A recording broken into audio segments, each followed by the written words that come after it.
Hey, welcome everybody to the Ask Gun Questions show. We're back again. Hey, welcome everybody to the Ask Gun Questions show. I forgot that I have it sitting over here.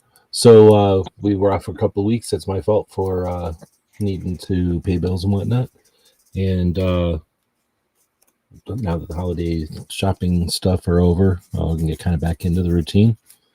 So we've got Tony joining us from New Jersey. Thanks for jumping in. Yeah, no problem, man. Glad to be here. Yeah, thanks for being flexible with the jumping off. Like, well, because the last 1 week was no warning at all. I was just like, oh man, I can't do it today. But what's been happening for the last couple of weeks? Get us caught up. Jimmy Crickets. Oh, I went down south. That was a thing. So I went to see my mom, which was awesome. Nice, 8-hour trip turned into a 12-hour trip because busiest travel day of the year is, Thanksgiving time frame. We did two diversity shoots since we've been since I've been gone. It's pretty cool. We gave away some stuff. We sold out. Interesting. And we're getting ready for 2025. Shot show's kicking off, and I got my last event coming up in a couple of weeks of 2024. So I'm just getting excited, and I'm going to pull the trigger on the charity thing only because once I get the charity number from the state, all the other paperwork can be in, but I'm official, even though the paperwork's not finished. But once I get that number, I can put it on paperwork. And I want that done by shot. So if people want to help me out and sign up right then to do a deal with us for either, being a podcast, helping us host the podcast and get a commercial for that, or just want to donate X number of equipment to us, all of that will be easier when I have that number. That's cool. That's cool. I know you've been working on that planning on that for a while. How much work is it? Yeah. It comes down to, is that like lawyers and stuff, or is that just Yeah, that's lawyers and stuff and fees. So when I'm hitting you guys up, it's paying for stuff. It's paying for the paperwork and the fees associated with stepping it up. A lot of people will help me out and have volunteered, but once money starts coming in, you can actually start paying these people, and then their priorities change. It's like, okay, cool, you're doing this with us when you get a chance, but you have to pay your bills and do stuff to pay those bills. So thank you for helping me and fitting me in when you can. But it changes when you can go, hey, here's some money. Thank you for the free help, but now here's money and you can help me out and not, cost yourself money. And that's cool because trying to find people that are Second Amendment friendly. So you've been helping me for years now. My host, 2A web hosting, I just paid it today. It came out of my check automatically out of my account. But he's been helping me. And all, because you believe in what we're doing, but you have to pay your bills. So I'm figuring once we become a charitable organization and get some real money coming in steadily, then the money can go back out into things like making my website better, um, making the website better, buying banners, because I think those might be important, that you could always put those up in my events. And we I have know a banner with all the for contact. Yeah, pictures? we have a banner. Yep, exactly. And I want who put together, well, there's still what? Also, I can put together ahead of time trips that can be paid for without waiting, for the next two diversity shoots and holding on to all the money from that so I can pay for the trip coming up 2 months from now. It's like, money can be put out to purchase things we need going up to the diversity shoot without dipping into my personal account that we pay bills with. So, I mean, it's a thing. Yeah, I don't know. When we end up just talking on this show because there's probably enough questions. I could go back and look at old questions, but I just say like an answer to a gun question is I don't know, is it organic? Is that what you say? At least it can be in flux, because there's a couple of like actual answers, like well, even the question that's on the screen right now, is one that's tough to answer because it depends on what's happening right now. Like if the question is, are there still any are there still mass produced 10 gauges other than the Brownings? So that the answer to that would be, depending on if there are or not. And there might be today, but there might have been, or there might not be today, but there might have been 2 years ago. And then it might have been, there wasn't for a few years, but then there had been for 16 years straight. And then before that, there might have been a gap, so some questions will kind of be dependent, I guess. And then other things are maybe the safety or the theory or the way that we train or the way that we prepare. That'll change with the what's with the time on the clock, and people who've been paying attention to this stuff and what gets written down and what's popular at the time. So anyway, I think answering gun questions is something that is best done currently instead of going back and trying to address old questions, because the questions are going to be crusty. They're going to be talking. I mean, if you go back to some years, you're going to hear a lot of questions about 380s because there wasn't the little tiny nines yet. Or you might get a bunch of questions about revolvers because there wasn't compact pistols yet. And now all the questions are about compact pistols. But, if there's, what's the next thing around the corner? Maybe an energy device or something. And then there'll be very few questions about projectile devices because we'll have energy devices. But anyway, that being said, even though there are a ton of questions, I think I'd rather answer new ones, and it just makes it, I think, more fun for everybody listening too. We answer questions that are current. But anyway, what do you think about this one that's on the screen right now? Woods is asking, are there any 10 gauges out there besides the Browning ones? Well, I'm looking it up because I know we had H&Rs. All right, because that's what my partner and I had. When we would run our shotgun class, we'd have fun and have somebody shoot a 10 gauge at the end. We'd throw clays and they'd have to shoot a 10 gauge at least once to see if they took our lessons in the heart. Because yeah, H&R is the only one I know about besides Browning making theirs. So maybe not. I looked up, just on the internet and found a place that sells stuff, but it's all, if there are dates on it, it's all used side by sides. But if there's dates, it's like 1925, 1930. Like these are not newly produced. They were mass produced, but not currently. Ithaca made a 12 semi-auto 10 gauge, but I don't know if that's new. Yeah, that's not new. That's got to be old. Because I remember what's his name talking about it. I think if I remember correctly, Mas Ayub said his daughter had one. His daughter had a semi-automatic 12. I think it might have been Ithaca. It looks like there's a bolt action Marlin. I mean, I've had bolt action shotguns, and they don't have anything anywhere to go. Like all that recoil is going straight back into the stock and straight into you. So a 10 gauge bolt action, I don't know if I'd want to shoot that one. 10 gauge pump is pretty tough, like a 10 gauge semi. Now we're talking, because at least some of that is going back into the action. Man, $1,800, $1,600. That's a lot of monies to have the snot kicked out of you by a shotty. Well, here's a Winchester lever action, 10 gauge. I didn't know that was a thing. Made in 1906, though. Oh. Ow. I may have seen one, but I didn't come to mind. I mean, truthfully, as a hunting shotgun, how many rounds are you really going to be throwing down range before you get your limit anyway? Yeah, and I'm not sure what 10s are even for. Are 10s for big things, or just like ducks at a time, or a duck on the other side of the lake or something?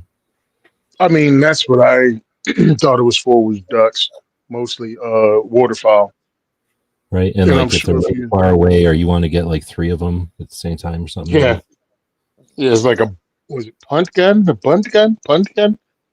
Yeah, I mean, Big they ass, definitely giant, almost cartoonish, huh? Yeah, I mean, what you're talking about, they definitely did that in the day. Mm-hmm. Yeah, that was crazy because I thought it was like some crazy internet BS that you'd have a shotgun take up the whole front half of the boat and look like an artillery piece. But no, it's for waylaying tribes of birds. But I guess I could see it if you're, back in the day, like, well, that guy's job is collecting ducks out of that big river over there. It's full of ducks all the time, or Mm-hmm. that lake over there, it's full of ducks all the time. Or maybe it was, these ducks only come by for 2 weeks, so let's get as many of them as we can. Mm-hmm. Especially back then. Because I've heard about people like shooting the ducks in season and they would can them. So you have canned duck meat. So yeah, you smash a bunch of them. All right, I'm getting away from this page because it keeps trying to get me to click on the damn giveaway. I don't want a Glock 43, even if you give it to me. Get away from me. Actually, I'm lying. I get a Glock 43. I'm raffling that selling gun off. No. Which one's a 43? Is that the little tiny 9? Yep. Yeah, I think it's a little tiny 9. I think the first time I shot one of them, it hurt my hand so bad I wanted to quit. I wanted to sell all my guns. Hmm. Now I'm a dude that shoots and does not flinch for anything. 500 Magnum, sure, I'll shoot it. Um, but this thing hit the nerve cluster in the web of my hand just right, almost like striking your funny bone. I mean, it was that instantaneous, like pow, ah, like what the father, like that quick. Like I've been cut by slide bite before and hammer bite, and that pain kind of creeps up on you. This, it was just right in the nerve cluster of the web of my hand, the way I was holding it. Just a recoil hit it in such a way. I'm like, this is crazy. This hurts. And I tried a couple more times. I'm like, this is crazy. What is this? And the same guy, it was a cop. We were all having fun at a class that we were taking, and this was a break in the class that we were firing each other's guns. And I'm like, this thing is horrific. And he was like, well, here's my other, deep carry gun that he uses. And he was like, I'm not using this anymore. It was a Glock 26. Glock 26 was a pleasure to shoot because it's thicker, it's wider. And it just fit in my hand well enough that I could run that with no problem. But shooting that thin firearm hurt, like hurt badly. So I was at Union Hill Gun Club, which Union Hill is a private club, but they also have a gun shop. And I got to actually put hands on the new Smith & Wesson Bodyguard 2.0. That is a very small 380. But somehow, now I have a Glock 19. The 380 is 10 rounds. With a 10-round flush fit magazine, it fits in my hand almost to the same point on my pinky where my Glock 19 reaches. I'm like, how is that possible? You could have something this small, but when I put my finger through it, you know what I mean? When I hold it like you shoot a handgun, it fits my hand like a thin Glock 19. It's weird. Like I pulled out a Sharpie and marked my finger to make sure I wasn't seeing things because it doesn't make sense. So I can't wait. I want to get one and take it, shoot it. Hopefully they'll have some on the line. I don't remember seeing Smith & Wesson online at range day. Do you?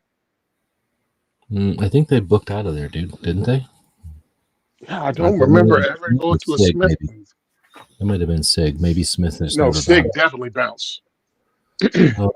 Are you talking about the ones on the screen right now? Or am I looking at the wrong thing? No, there's newer ones, 2.0. Oh, yeah, let me. Yeah, 2.0 just came out a couple months ago. So, More like this one. yep, there you go. There you go. That's it. Okay. I was looking to see if somebody had a picture of it like in their hand or something, or maybe even a Oh, comparison. I do. If you can pull up my IG right now, it's in my stories. I took a picture with it in my hand.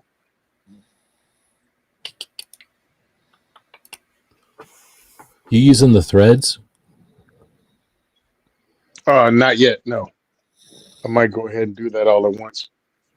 Let's see. It's my link to you, right?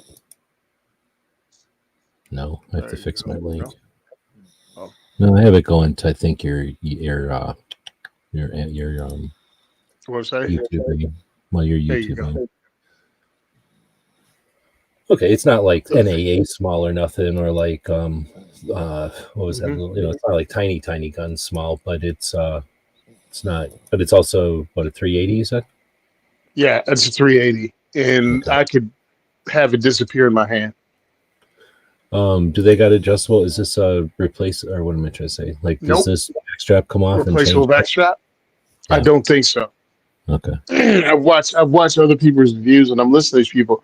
Oh my God, this is great! And I'm like, yeah, you son of a gun says everything is great, so I can't even trust some of the more popular reviewers to even tell the truth.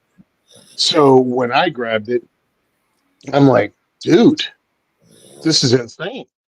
So the trigger pull is like a 2.0 trigger pull, so it has a okay Smith & Wesson 2.0 trigger pull. I mean, if you're a trigger snob, stop shooting mass-produced striker fire guns and expecting a staccato trigger. But the thinness of it is crazy. So I'm looking at something like that as I don't like pocket carry, but I'm figuring something like that is a decent pocket carry in a little sticky holster or something like that. Or even in a regular holster is thin enough that you can probably wear it with a tucked in shirt. You know what I mean? Are they doing a comparison? But I think these are different guns. So I tried typing in here because all I keep hearing about when I'm listening to, like, especially Mike Drop, the SEAL guy who does the interviews, and his format or his interview style is to ask the people like a series of maybe 5 or 10 questions right off the bat, and he's started to ask them what their EDC is, and for him, and the way he asks it, that means what gun are you carrying? For me, EDC is your knife and your watch and stuff, but whatever. So, but I start hearing all these SEALs and other people that have done stuff in their careers, and then now they're just walking around being regular people. So you'd think, oh, they might have some like opinion about a gun or whatever, and they're almost always saying, "Oh, I have a Sig 360." Except they say it like this: "I have one of those 360 something. What is it?" And then they go Sig 365, and they go, "Yeah, that one."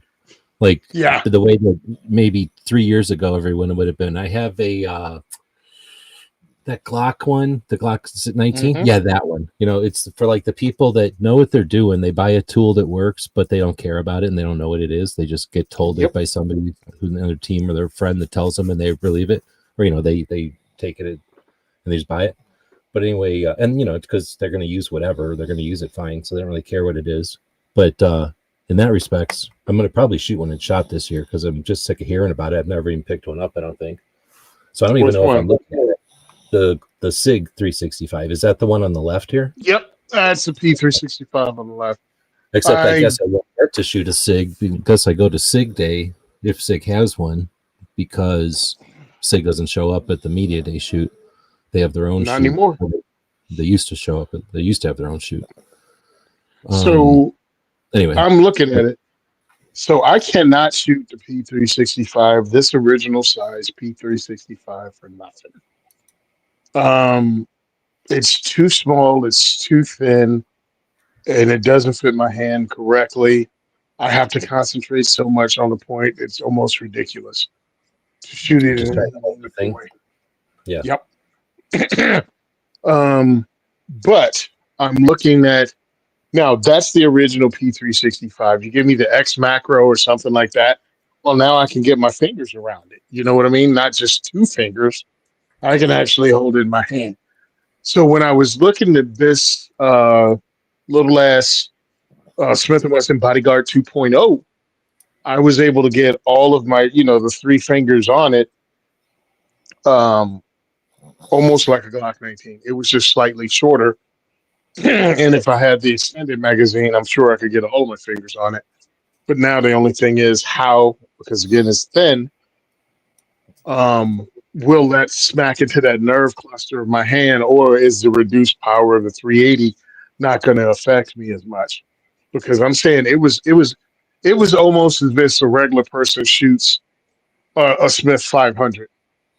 Like it hurt.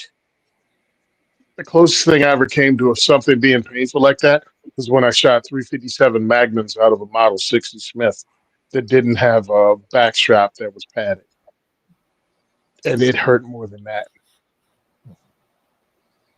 This is a good comparison. I know how big that Smith is. Mm-hmm. So it's a pretty small little gun. And then is there 12 rounds in a 365? Yep. I mean, that particular 365 without the extended mag is 10. Okay. So it's 10 with an extended round more. If you give the extension, I think you can get 12 rounds into it.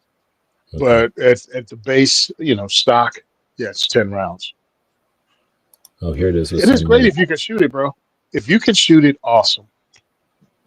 For me, I don't know. I mean, I'm big, but I don't have the biggest hands or nothing. And I've been shooting little guns for so long that it's no thing for me to hold a little gun. Whether I want to hold a little gun or it's comfortable or that, it's another thing. But I carry the Ruger revolver, so I don't carry a huge gun, but it does have a lot of trigger guard. Like I don't have to worry about trigger guard with gloves on even. That looks like not a huge trigger guard. Just that's one of the issues. Yeah. This is a Staccato CS, I guess. What do you think of that one? Do you know that one? Or a Staccato C2, I guess. Do you know that? So I don't remember whether I fondled the C2 or not. I ended up going to an event prior to SHOT Range Day. So the Range Day is Monday at SHOT, and I was at this particular thing, and it was Sunday. And I ended up fondling this thing multiples, but I never pulled the trigger on them because they hadn't pulled the ammo out yet. I got there early because they were setting indoor for an event. No, it was an outdoor place. Starts with an A. Allegis. It's some veteran company. Something. Yeah, Aegis. No. Alliance? Antares Something Alliance. Yeah, that's it. That's where I was. I was at one of their events, and I got to at least handle it. And they seem nice, but I don't know what it is because Staccato's never done anything to me. But I think it's just so many people acting as if it's a golden standard. And I'm like, it's not a golden standard. It's an entry. Staccato used to be the lowball entry in the double stack 1911s. They're just the only one left, right? Well, no, because the others are just way freaking more expensive. Staccato, what they did was they got new owners after the split between SVI and STI. That was two different companies for a while.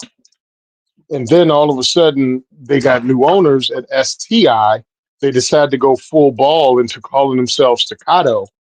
And they changed their marketing from competition only to law enforcement military contracts. So they hired some law enforcement dudes to talk to law enforcement dudes, tell them how great these things were. And of course, you gave enough free ones away and take people on enough trips. All of a sudden, everybody talks about how great, the 1911 action is and how it's a gold standard for trigger pull and all the other bull crap that was just the opposite of what all the tactical Timmies were saying, no less than 10 years ago, that the 1911 was obsolete and anybody that had one is a boomer. And now they all want one, and they're paying out the butt for a freaking $4,000 Staccato with a $100 magazine when they probably be better served just getting more trigger time on the Glock or getting a Glock with a trigger job or shooting a CZ for less money. But now it's all Staccato all the time. That's where the industry's gone. And now they're making cheap versions of Staccatos that don't work well, i.e., the Springfield Prodigy. The Springfield Prodigy, Gershon's version of the Staccato, which is like $700. and I've not heard really one good report on it yet from anyone, to the Turkish versions from T-Sauce, which I'm getting. Hey, this is good compared to a Springfield Prodigy. These T-Sauces are $700 to $1,000, or kick the Springfield's ass, which they want $1,500 to $1,700 for those, but it is not a staccato. And I'm like, yeah, because a staccato is the entry level to what used to be 2011 pistols. That's where you would start at. Now, Kimber just came out with their $2,000 version of a staccato, but it has a metal frame instead of a polymer frame. So the whole, gun world jumps in trends, and it's the new "I gotta have it" gun. But really, you're leaving a whole lot of other really good firearms on the table because this is a fad that people are chasing. Now, Do I'm they going to know? chase it And there's because, so many questions. Go ahead. yeah, I'm going to chase it because I want to get butts and seats at diversity shoots. And if it means talking to Staccato or anybody else to get some, so I can get gun owners to actually participate and come out and learn about Second Amendment organizations and sign up and actually become politically active in their state, then I'm down. You know what I mean? As long as the cost is free, because I feel that I'm providing a service as somebody that arranges, 20 range events a year plus and introduce people to products. So if you want me to show your staccato, send me a staccato.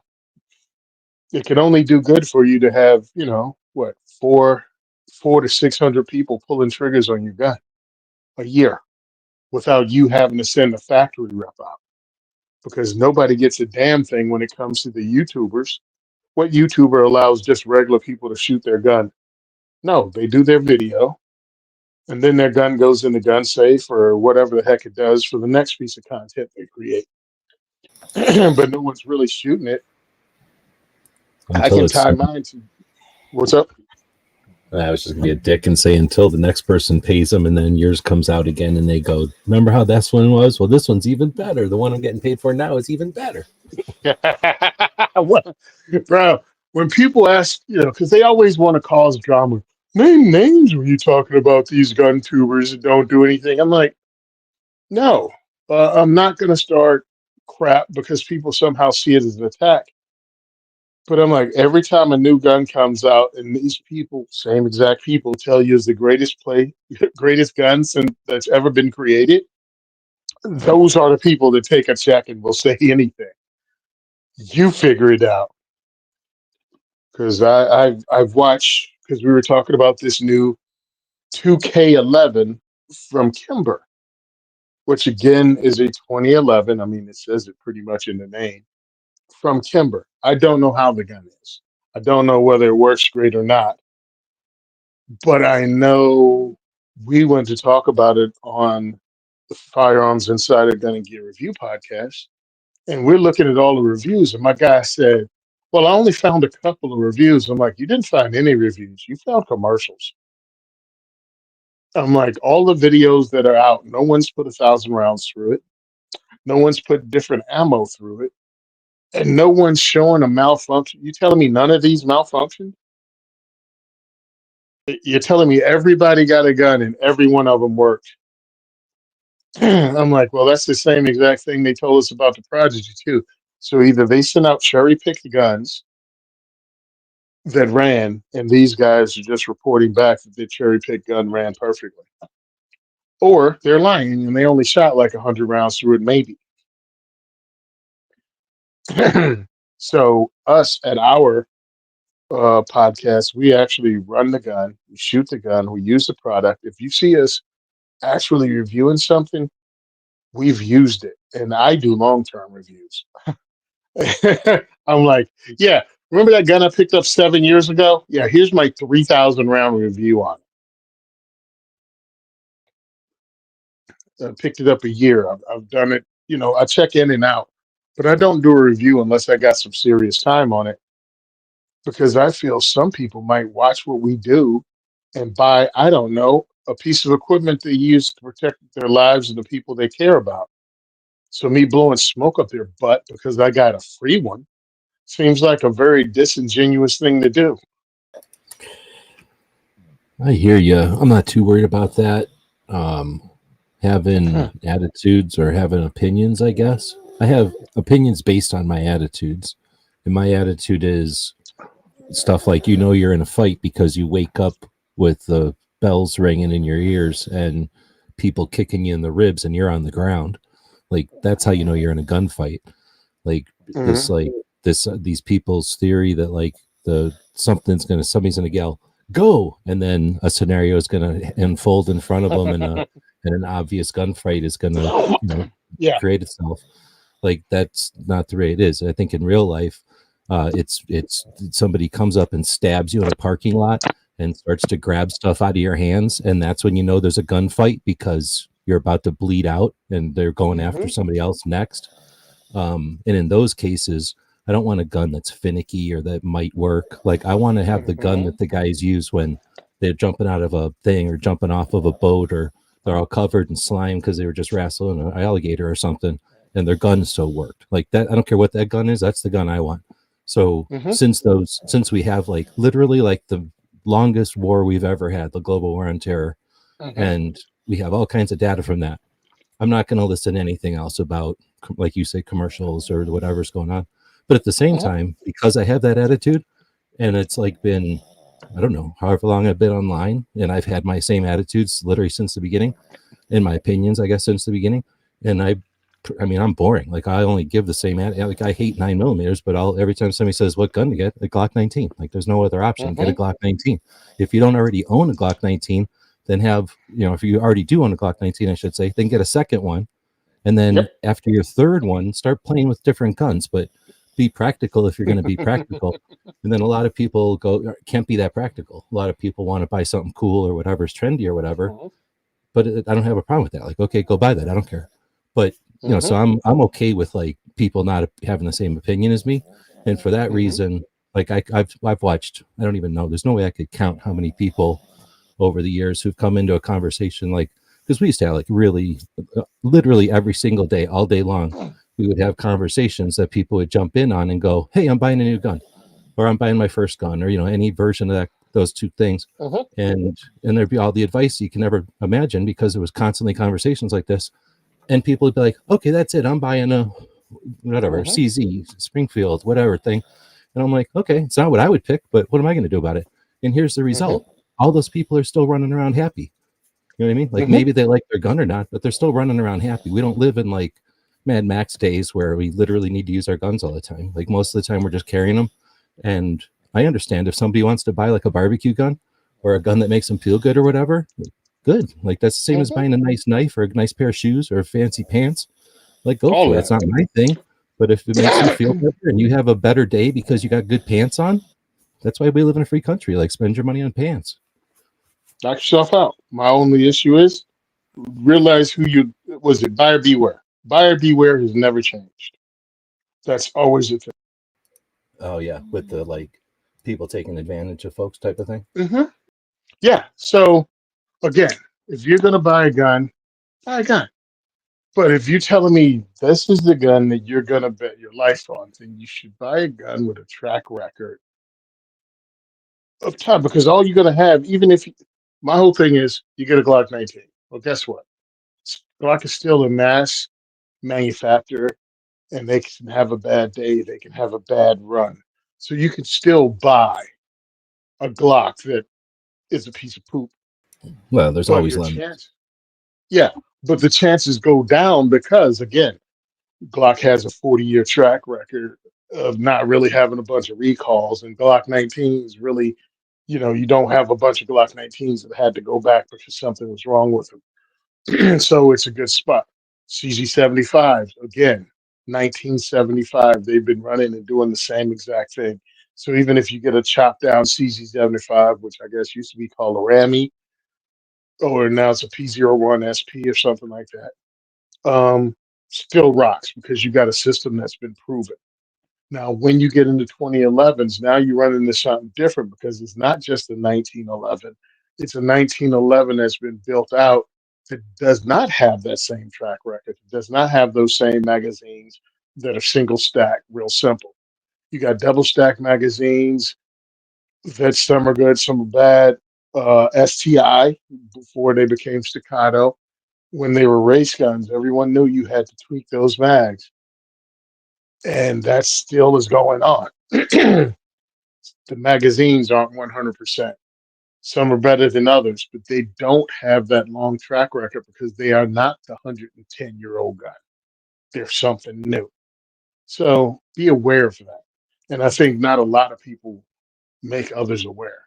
Like Smith and Wesson MP series, whether it's the first or the second striker fire generation, the mags have proven themselves over the last 30 plus years. PDs and militaries around the world have been issued these guns.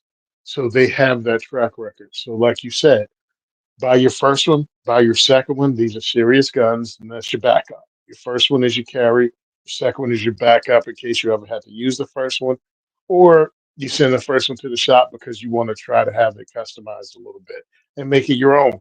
Still got a good one.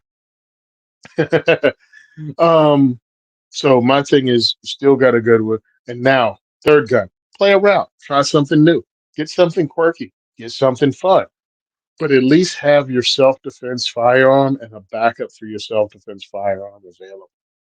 Because if you ever do use it, which very few people do, about 2 million a year do use it, but you won't shoot anyone.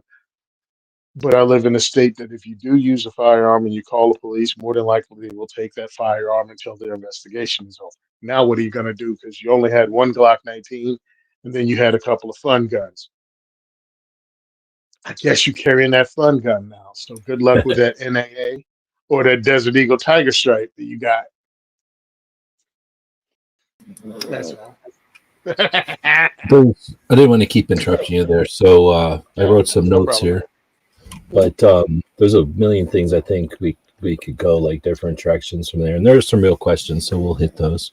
We're only half an hour in, but since we're kind of ranting on it, one of the things I just figured let's go down this path a little bit. One of the things you mentioned there was something that made me think of. So as you were kind of, I'm going to come back to the evolution of the double stack 1911 because you've kind of been chatting about that, but I'm going to say let's sit down and go through that because it's pretty short. Like you say, it's just kind of started with the STIs or whatever they were, and it ended, or we're in 2024. It's only been around for a couple of dozen years, but whenever it's that kind of gun or that Hudson, I think somebody was talking about the other day, or that thunder something with the revolver that shoots 222 magnums at a time. There was a 1911 that shot two 1911s at a time that tried to be a thing. So there's been these different CCW guns, and I'm kind of keeping it to CCW guns because if I got into rifles and stuff, it would be an endless list. But if we stick with just the CCW, I don't even want to call them trends because I'm just going to call them like innovations or like new ideas, flash in the pan, some people would say, depending on your opinion of the things.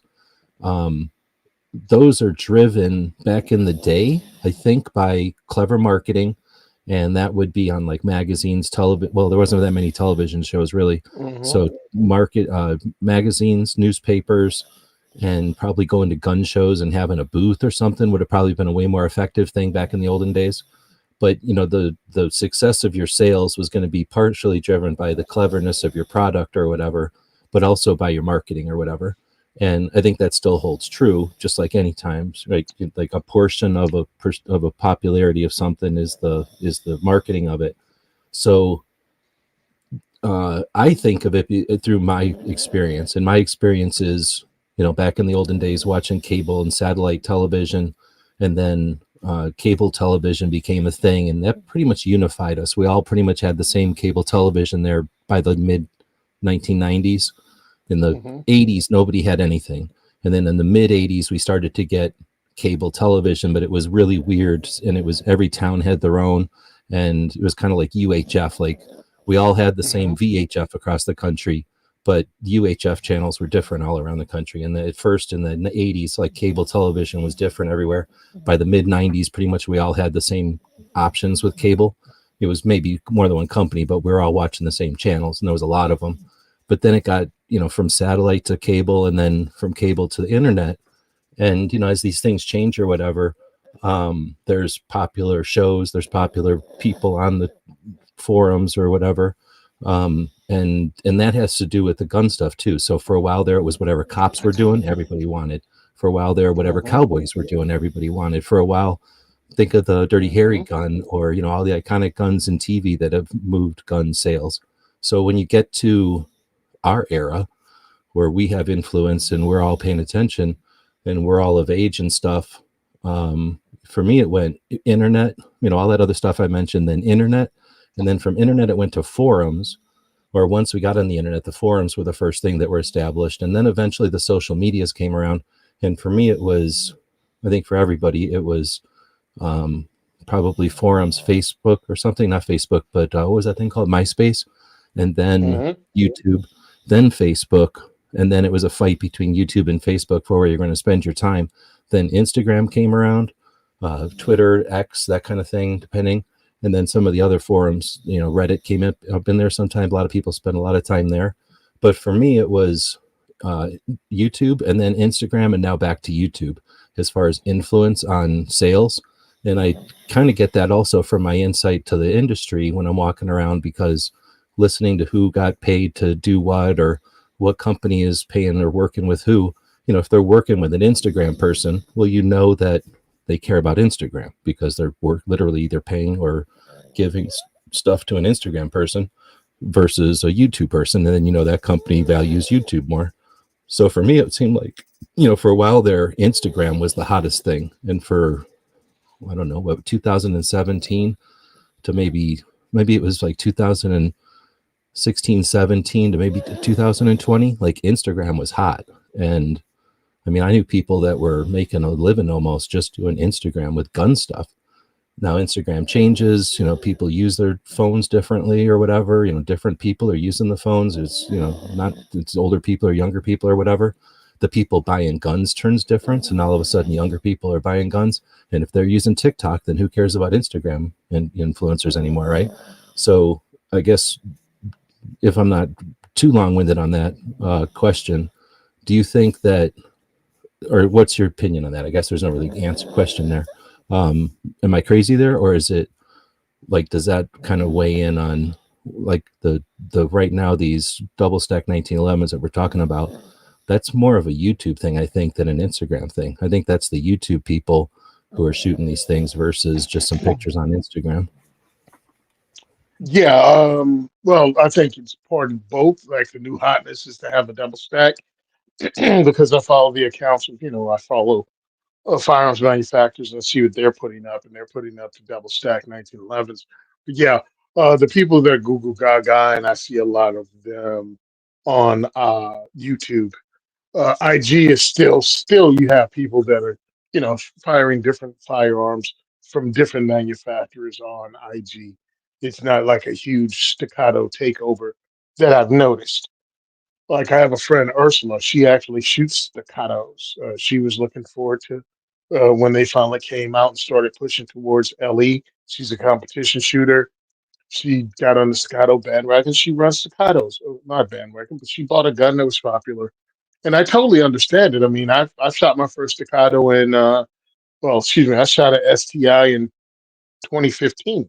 It was one of the first guns bought by somebody outside of our group to the diversity shoots, and it was a STI 1911 and 45 ACP. Great shooting gun, awesome gun, very expensive firearm with very expensive magazines. But right now, I think what they did was change their focus to YouTubers, gun tubers, former law enforcement special forces dudes, because, like you said, what the army gets, civilians want to buy. What law enforcement gets, civilian wants to buy.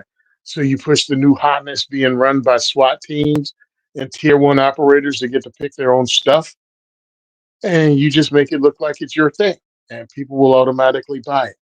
You get some classes run by ex Navy SEAL, yada yada, or ex military Delta Force hamburger crew, and all of a sudden, all the cool kids will want to buy it. And I'm like, wow, all the same people that bought Glock 34s 15 years ago.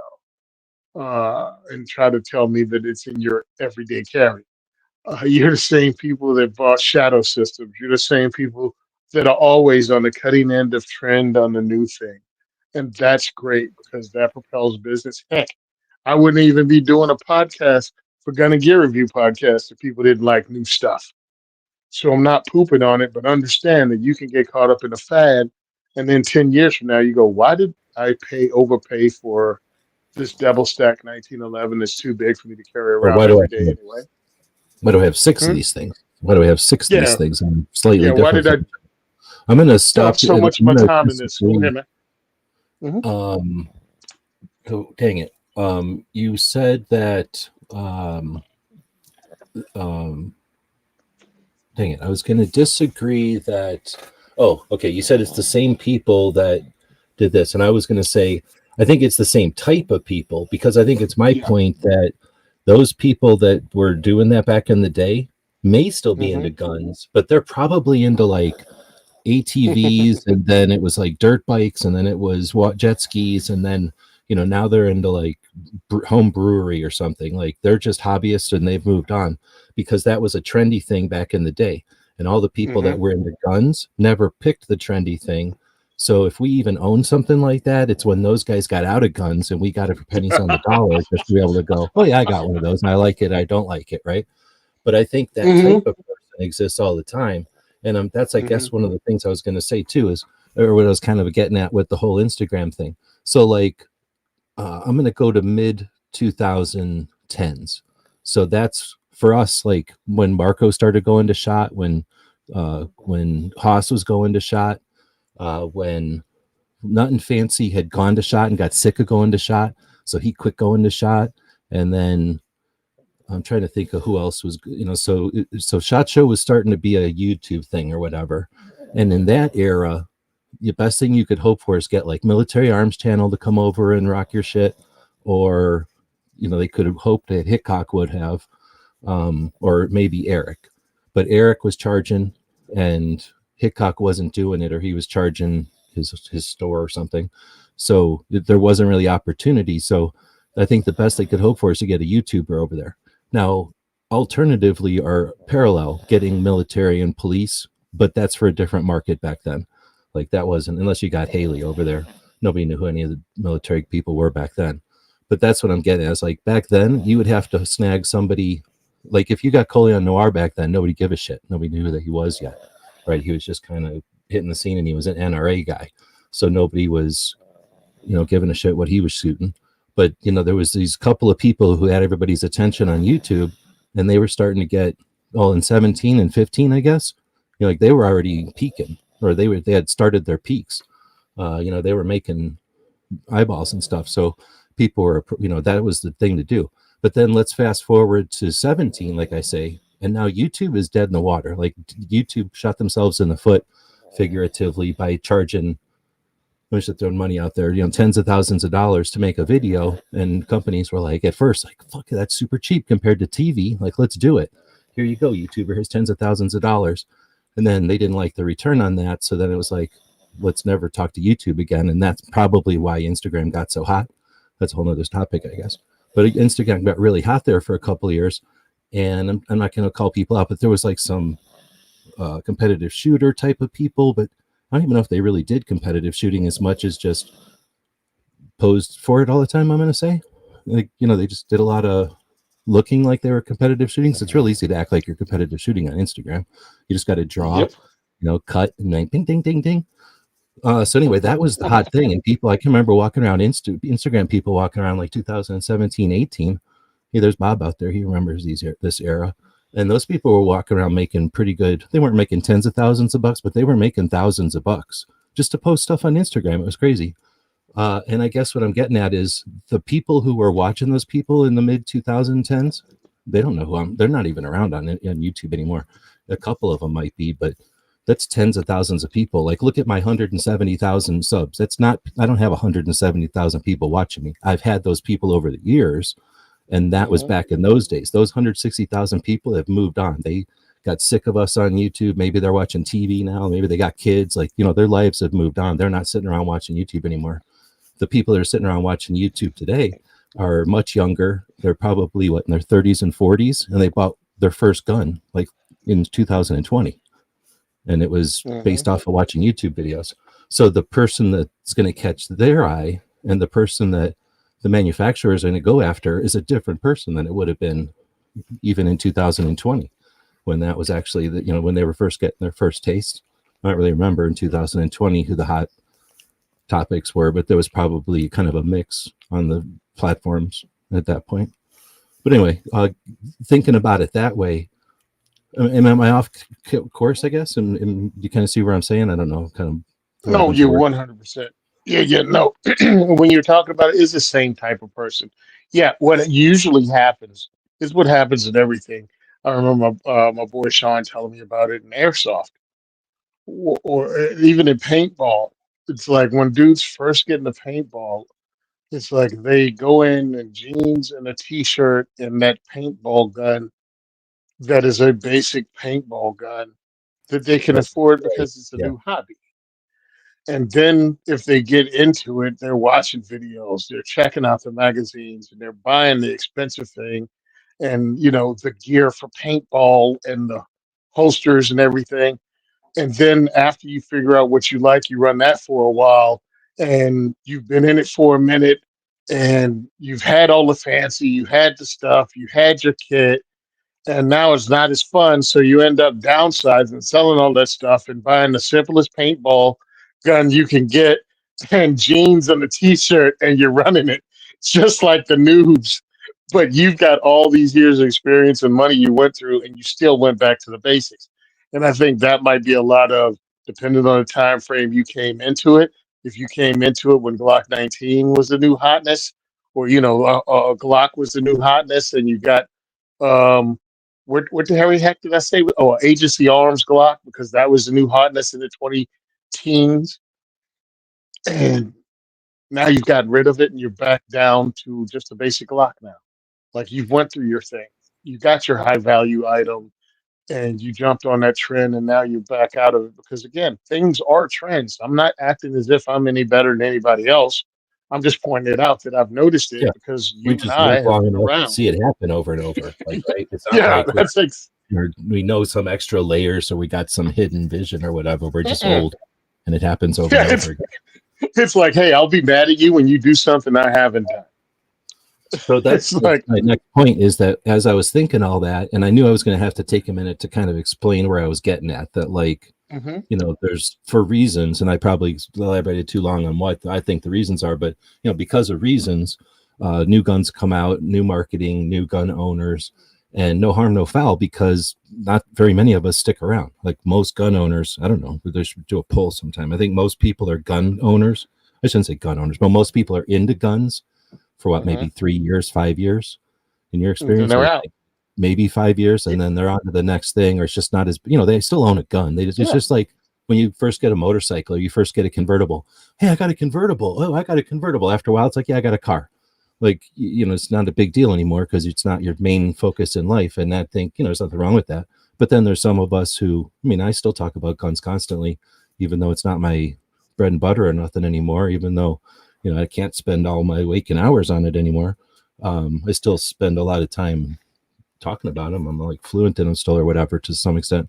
But anyway, there's very few I people think that stick around that long actively, is all I'm getting at. I think what happens is it's like a lot of things when you first get into using them. You first got into comic books, you like comic books, and you went to a couple comic book conventions, and then you realize, yeah, I like these three titles. I don't need to go to the comic book convention. I'll just go pick these up from my comic book store once a month, and that's good enough. Um, hey, I'm buying my first handgun. Oh wow, there's a whole world involved in this. Oh, this is cool. Wow, this is what a high end one looks like. All right, I'll go and get a semi-custom thing because I'm not 18, I'm 37. I'm buying my first gun. I got a little more disposable income, so I don't have to buy the base model. All right, cool. I got mine. It's fun. Enough. I'm out. You know what I mean? I'll go to the range once a month and I'm good to go. 100%, I'm right? not. Just adjust the volume or adjust the tuning on that to whoever's, whatever situation people are in, whatever gun they buy. But that's exactly what I'm saying. Yeah. Yep. I'm cool with it, and I'm done. And it doesn't make them a bad person. It doesn't make them anything except a person that came into a hobby that I've been in since the early '80s. So Just then, been around a long time. all that being said, the question is, do they even know it's a fad? So they come into it, like I think the way you just said it is perfect. Like they're coming into it, they're like, oh wow, there's so much to discover. And now that there's internet, it's like even better, because back in the old days, Hmm.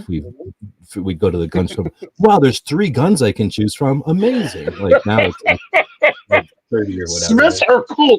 Awesome. Like I can buy the basic model of this one or that one. Um, but anyhow, so the thing is, do they even know it's a fad? And I'm not saying it in a good or bad way. Like who cares? Like Hmm. there's just always fads. That's all it ever is. Like just like cars. When you get your first pickup, you're like, you know what? I think it's time to buy a pickup for the family. And I never considered a pickup before. I've never been a pickup person or anything. You go to the thing, you decide what pickup you're going to buy. You didn't know you bought that one Silverado that has those weird things on the side. You just bought the one of the 3 that was available that year. So I think that a lot of people buy these things, become part of the fad buying, or the whatever it is. Hmm. Like I'm just sitting here thinking of the CZ, the Staccato, there's been so many. You can just keep going on. Just the Smith and Wesson bodyguards, no, not bodyguards, the M&Ps, just in general, right? Like even people that like the Smith, anyway, I could keep going on and on. There's so many of them. But that's the thing, is when people don't realize their fads, I think that some of us, especially in the ongoing conversations, um, maybe it's just, maybe I'm wrong, but it's hard to keep up with it all. So it just gets pushed into that category of like the fad buyers. And then you, just because, they're not the people who always buy Smith and Wessons. They're not the people that buy a new gun every time they have money. There's all the other categories that we put ourselves into, that we just put them into, like the people that came along and bought a fad gun, when in reality, it's more like what you said. They came in and bought their first pistol, looked around, Hmm. that was an option, they grabbed it, they're out. Maybe they come Yeah. back, but they're not hanging around and having conversations and justifying their decisions and all that. Yeah. So they're running around wondering why it's so hard to find 357 Gap in the Cabela's now. I mean, 357 Sig and Cabela's now. And it's like, oh man, you came in at a weird time. you know, it's like, yeah, you came in at a really weird time into the gun industry. Sorry, guy. I'm not sure, because I um, don't know the cars as much, but he's saying we have all kinds of fads. I think look at the Dodge Chargers and Magnums. I yeah, I see a have lot no of idea. the same cars down here, but I assume every time I see a blacked out, grayed out, totally tinted dark Dodge Charger, that they're cartel. I just assume it's all cartel cars. But yeah, there's tons of them. That's like a very popular car. Oh, I don't okay. know. But you're right. I mean, depending on again when you came in, what was the new hotness when you came in, got your thing, and then you checked out of the scene because you got your thing. Like you really dove into it because you wanted to get the best one for the money you spent, and you just happened to come in at peak 2011. And you got your 2011 from Staccato, and you didn't do a just as good Turkish clone as Woods would say it. But yeah, you went ahead and got the thing everyone was talking about. All right, 10 years from now, when the 2011 is somehow pushed back to be an obsolete design again by the people that sell you stuff, um, will you be dated? Like one of the guys came to my event, and again, if you don't know, I host the Second is for Everyone Diversity Shoot. My light just blinked out. The Second is for Everyone Diversity Shoot. I got guys that want to come in and volunteer with us and bring their firearms because they're excited about showing people guns again. And one dude came through, and his gun that he wanted to share with everyone was a Tech 9. And I'm like, wow, well, I know when you got into it. And It's true. he came into guns at a time when Tech Nines were the biggest thing in music videos. Tech Nines were the inexpensive gun, but everybody was talking about him. They were singing songs about him. He was in his early to mid 20s. He had the money. He purchased a Tech 9. But we, had to break my man's heart because again, he went in, he got the gun, he had what he liked, and he really didn't step into the gun thing again until he heard about the diversity shoots and wanted to introduce his friends to firearms with me. So he brings his gun to the thing, and we had to break it to him that yeah, that Tech 9 that you bought in like '90, bro, because you really liked it and it was in all these movies. Yeah, it's been illegal in New Jersey since '91, man. Please box your shit up and take it home, and we'll all pretend we didn't see it. And that's what we did. So there will be someone 10 years from now with a Draco and a staccato coming to the diversity shoot 2035. And we'll have to let them know, cool, welcome to the place. And hopefully, gun laws have been changed in Jersey then, and they can have a great time introducing people to the gun that got them to like shooting. And those are two, well, the Draco and the Tech 9 are two interesting guns that only exist to comply. I mean, they came. They're like bastardized versions to comply with U.S. laws, national laws, and at different times, I guess. But similar, well, this complying with the same law, right? The import laws. But they would be different, quite different, or at least they'd be complete, not neutered, if those laws didn't exist. And they'd probably be just as popular, maybe a little bit even more popular if they had stocks on them. Well, if they had no laws at all, if they had stocks and selectors, they'd definitely be fun because shooting a Tech 22 with a stock and any stock, right? A little tiny wimpy wire stock would work on a 22, and that gun in full auto, if that was a $200 gun you could go to the store and buy, and the ammo is inexpensive. And I'm hoping that at some point, if full auto 22s were never restricted, so that became like a fun recreational activity, at some point they'd make 22s out of steel or BBs or something that was much cheaper, right? That we wouldn't be wasting all that lead or the cost or anything. But anyway, that would be just such a fun situation. But I'm going off on a tangent. Woods had a couple of questions earlier that I blew off because you started talking about the answer to the one question, and then I started writing answers there, and then we kind of went all around. I think we hit all the stuff I wanted to go back and hit.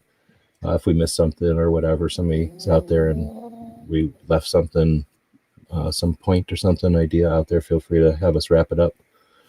But his question before was, what's the best dog for a gun shop to have? What do you think? Oh, I'm just laughing because we're talking trends. Hey, remember the service dog trend a few years ago? From Shot and all the shows, and everybody had to have a service dog like a military service dog, like a German Shepherd or a Belle de Noir or whatever you call those dogs. The veteran, yeah.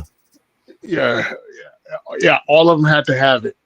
So it's just funny that you said service dog because that's what popped in head. The two things we're talking about. Truthfully, I think one of the coolest dogs to have is just, regardless of breed, just a chill ass, probably mixed breed mutt that's not hyperactive and is just chilling, looking, seeing everybody walk up, sniff, sit down, but anything goes sideways, you didn't realize you had a temper wolf in the place. You know what I mean? Like it'll do what it has to do, but most of the time it's just this chill pet that everybody loves to come and talk to and look around. But I guess it means what kind of shop do you like? You know what I mean? A friend of mine, he's on, I think he's called Guns and Dobies. He has a Doberman Pinscher, or had one, he passed, In Houston? but Yeah. He's got a new one now. Oh, he does? Yeah. Cool. Actually, we met in real life at Shot, 2022 or 2023. We finally met at the Shot show that a whole bunch of people bailed out on. And actually, we got to meet and hang out for a minute. So he had a Doberman that was a shop pet, and everybody dug him. So it just depends on the shop and how your shop is laid up. I grew up in an old country ass shop, the gun shop that I came from, because I'm from rural Virginia, and most of the shops, again, back then, were kind of laid back hunting type shops. So what people call FUD today, but it was just gun shop back then.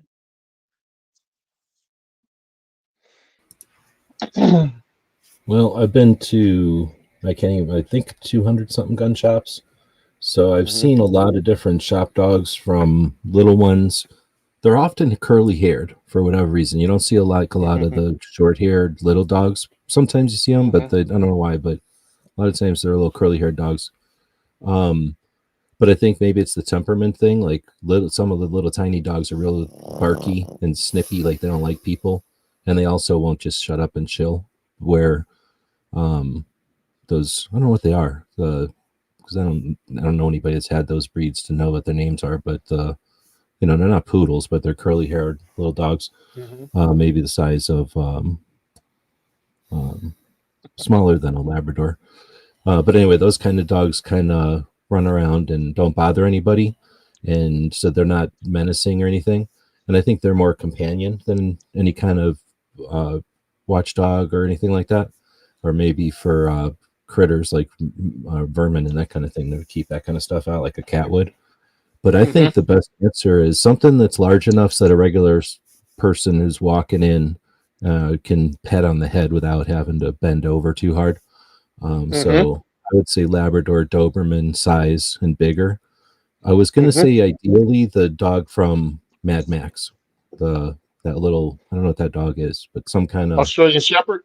is that what it is? Like a little bit smaller, but at least that size of dog. That dog would Yeah. probably need to run around too much. That probably, but ideally, like you're saying, a mellow dog that's that size is probably capable of doing something if necessary, and it's big enough that Hmm. it's not going to just be shooed aside. And it could also, at that point, they're going to have the determination and the will to be able to do something. They'll be effective. But obviously, you get to like Doberman, they're probably the answer just because I've had them, and they're essentially never going to hurt anybody until it's time to hurt people, and then they will, and they can. And they're not like a Oh, by the Rottweiler way, or something, huh? I nailed it. Australian cattle dog or a blue heeler. That's I mean, exactly the what one it in the was. movie, if you had it with that temperament, I mean, ideal Hmm. shop dog, I think. But anyway, yeah, I think that's a great question. I don't think there's a wrong answer, but I think probably something that can walk up to people, not be too threatening, Hmm. and then be petable, and then that way somebody can come in, be chatting with you. And I think there's a lot of use for that too. I mean, I'm personally a dog person, but when you get a bunch of people in a shop and there's a dog, there's a shop dog. It's just, if when you're waiting around and you're not going to be rude, there's so many people in the shop and there's so many people attending to them.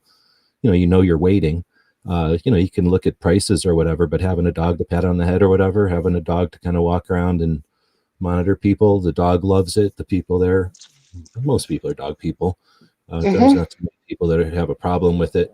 So the dog knows it usually doesn't bother people that don't want to pet it, and it'll go grab pettings from people that dig it. So it's just a great time waster. It's like the same thing as having like a coffee pot at the side of the shop, or like a bunch of magazines on a table, Now, just so that there's something like an I'll intentional tell thing for people to do if they have to wait for somebody else to fill out a 4473 or something like that. I'll tell you the dog with the temperament that I appreciated, but it was only after it gave me a damn coronary. It was a Rhodesian Ridgeback. Now, you know what one is, right? Like, I don't have to Oh explain yeah, what they they're are. neat. Yeah, but they could be All right. menacing. Yeah, they're big dogs. So, I because the place is close to me now in Philly, it was one of our door companies that we did work with when you order custom doors. So, we'd ordered custom doors, and I went to pick it up, and I pulled in. I get out. Front door of the place is wide open. It's a huge warehouse. You know what I mean? It's a huge door warehouse. So I'm going in and I see the sign office in the back. So I'm walking through the warehouse. Well, this is in freaking Philly. And the door's wide open. The gate's wide. I haven't seen a person yet. This is freaking Philly where they will steal the paint off a stop sign and nobody's around. So I'm walking. I'm like, where the heck is everybody? Maybe I caught them at lunch, but no one's around to stop someone from stealing stuff. And I'm walking through, and then all of a sudden I felt something brush against my leg above my knee, like around where my pocket is. I looked down, and there's a Rhodesian Ridgeback, which is a huge dog that they use to hunt lions in Africa.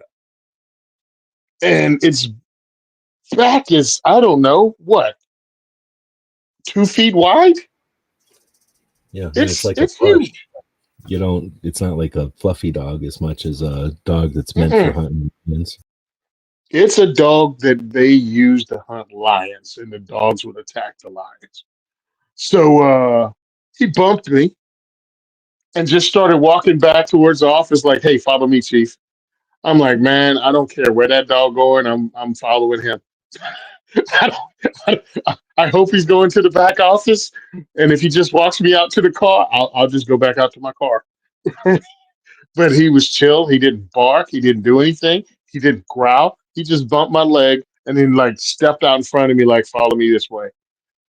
And I walked and I told them inside, and they were like, "Yeah, he's good like that. We don't even have to lock anything up because people see him and they behave themselves." I was like, "Yeah, yeah. I'm glad I wore the brown pants today."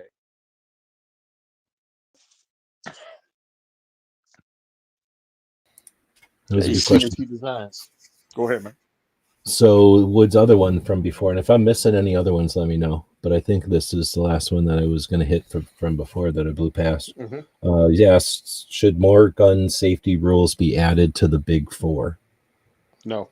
So assuming that the four are what, keep your finger off the trigger, treat all guns as Always if keep they're it pointed. loaded, keep it Always pointed in a keep it safe pointed in the safe direction, direction.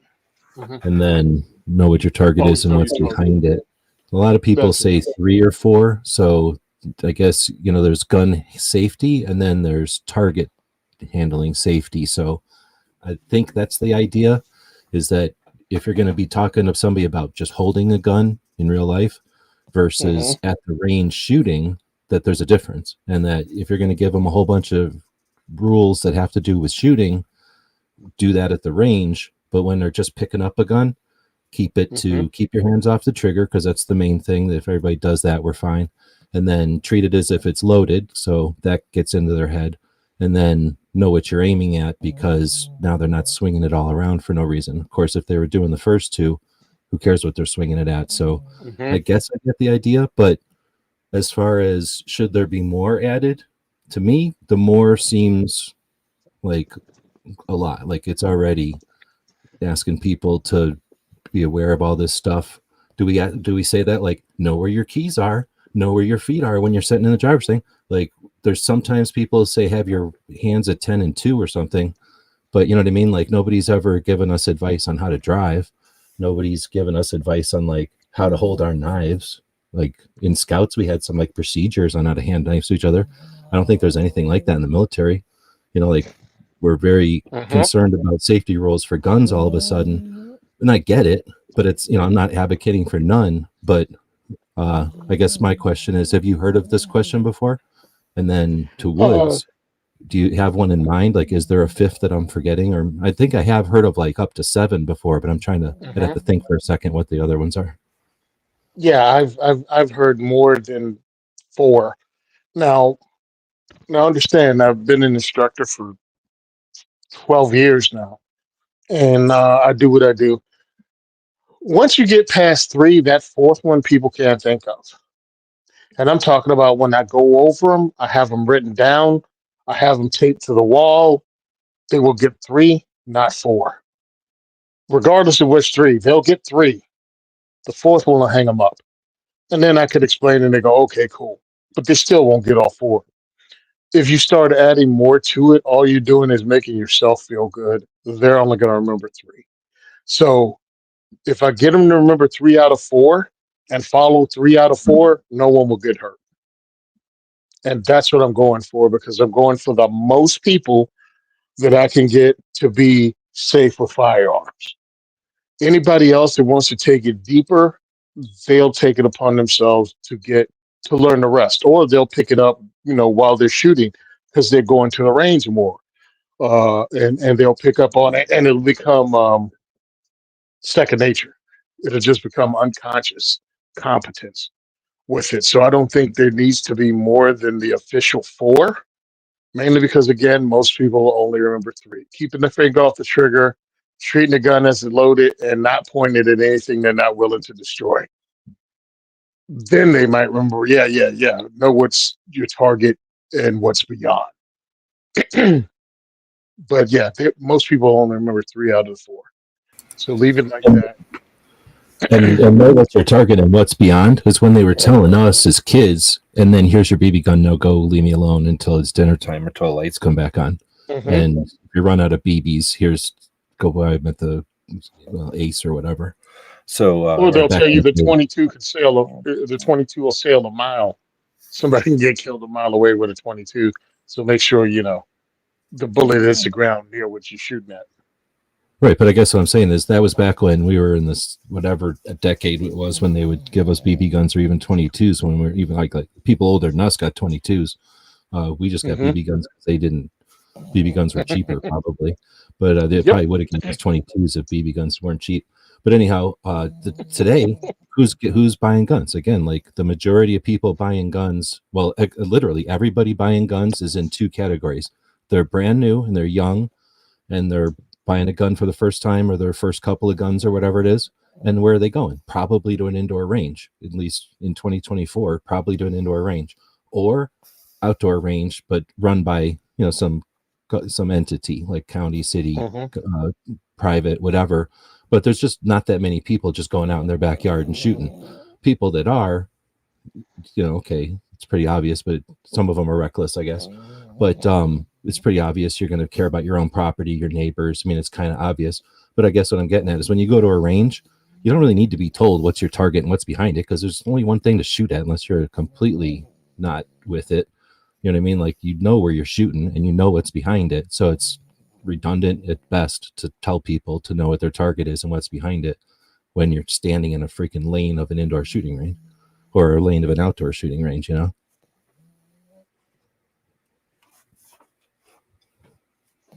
Again, you tell a hunter, hey, know what your target is and what's behind it. Yeah, sure, because they're out there shooting stuff behind a tree or whatever. Yep. I'm not seeing too much response on that one. I think it's an interesting question, though. And especially, like I said, I have seen some other ones before, and I know when I saw them, it was years ago, and it was probably when I was probably doing some research into training or something, and I was trying to see if I had all the training, what do you call them, like training sciences or training types, like, and somewhere in there, I might have found something like that. Where somebody had, I think I saw 7 before, and I was like, seriously, like some of them were just the same, said differently, and I'm like, that just seems like you want to sell a new system to somebody or sell a different poster or something to instructors. Yep. Because you get to the point, and again, when you first get into it, I'm assuming. Look, I was blessed. I got in it with my friend Sean. We cut through a lot of the bull crap. We learned early on because we had enough classes, and then I started diversity shoot. So I may meet a lot of other people that are just coming in at a higher frequency than others. You know what I mean? Because it's hard to sell out a class every 2 weeks, but somehow we're at the point now we're selling out diversity shoots every 2 weeks, but I'm meeting new people at many of them. So, and they're from different demographics. So it's not dudes that are ex-military, ex-law enforcement, or dudes that wanted to be military and wanted to be law enforcement. And the reason what they're doing in their entry into firearms is tactical stuff. You know what I mean? I'm meeting a whole bunch of different people. So I'm trying to have the broad base of introducing them all and keeping them on the same page when it comes to firearm safety. And the more simple I can keep the rules to be repeatable and understandable by everybody, from the 10-year-old girl that come to the 95-year-old woman that's there. All of them, and anybody in between needs to understand these safety rules and abide by them. And this may be the first range they go to, but the next time, excuse me, the first range they go to is where we're at right now with me, but the next range may be in another state. And I feel if they know the four safety rules, they're still going to have a good experience in that range too. If I try to force them to remember seven safety rules at this new thing that they just got into, they're not going to remember them all, and which ones are really important and which ones aren't. So they'll remember to keep their finger off the trigger. And I mean, when you got seven safety rules, what's eight? I mean, what's six? Don't buy Pro Mags. I mean, like, Yeah, where are we at with that? they get into like other things besides just manipulation and shooting, right? They get into storage and other things that are, good ideas maybe, but they're Yeah, not into what's the word, like immediately important. There's a better word for that, but yeah, they shouldn't take priority because again, they're gonna know three. They're gonna remember three, and you gave them seven. I don't need them to remember firearm storage. No one's going to care if they lock their gun in their car in the lockbox or not when they're the new person. Hey, I just came from Jersey and I'm here on vacation and I'd like to go use your range. And they're muzzling everybody between the car and the front door. one of them Yeah, might that's have not been going to like, know the caliber and make sure that it's accurate or something, and it's like, okay, thanks, but at the same time, while somebody's new and they're fiddling with the gun for the first time, now they got to mentally mess with them, just think about their ammo again. Yeah, Like they already did that. And what's the odds that they're like regular new person probably buying their gun and ammo at the same time, and like, can I buy some 9mm? And the guy gives them 9mm Makarov or something. Like, yeah, maybe you could go to a gun show and say 9mm to the wrong person. All all maybe. historic stuff on the table. You think it's a great price, but you don't realize it's old steel case, something from World War II, and you buy something. But that's such a maybe that it's not worth making a whole nother safety rule and mind screwing. Yeah, the person that's selling 9mm Largo at the gun show will ask if you need 9mm Largo. Yeah, exactly. No, that's right. They're gonna, especially to the new person who's like, "That's 9mm. Let me get that 9mm." Mhm. You know that there's another word there. It's not just the 9mm. There's two words there. Right, Yeah, buddy. Hold on. Yeah, I got a Glock, and I'd like that 9mm. Not this 9mm. You don't. Oh, isn't that all the same? No, sir. So yeah, that's not really important when you're introducing people. It's good to know later on, but the simpler you keep the safety rules, the more people will be able to abide by them. Oh wow. So I thought it was someplace here in Arizona that like for some reason, as I was thinking more and more about it, I kept thinking like this was just with somebody, because I think I was thinking about the hip shooting or whatever that's called, like where you don't use your sights and you just point Shooting. shoot. Yeah. I was thinking of that, but it's NRA Family, nrafamily.org. So this, I'm not an advocate for NRA, and I don't hate the NRA, but I also won't just on the NRA because I got nothing else better to do, and I know people love to do it. So I'll give them credit when it's due, but I'll also tell them I'm not holding any punches. So this is nrafamily.org. 7 gun safety rules you must follow in the field. So to be fair, in the field. So it's designed for hunters, not just gun safety, period. Gun safety for hunters in the field. But this might be what I was thinking of because it is 7. I typed in 7 safety things into the internet, and this is what I found. So be positive of your target's identity before shooting. Okay, definitely not the normal ones, because it would be normally, know your gun's loaded and all that.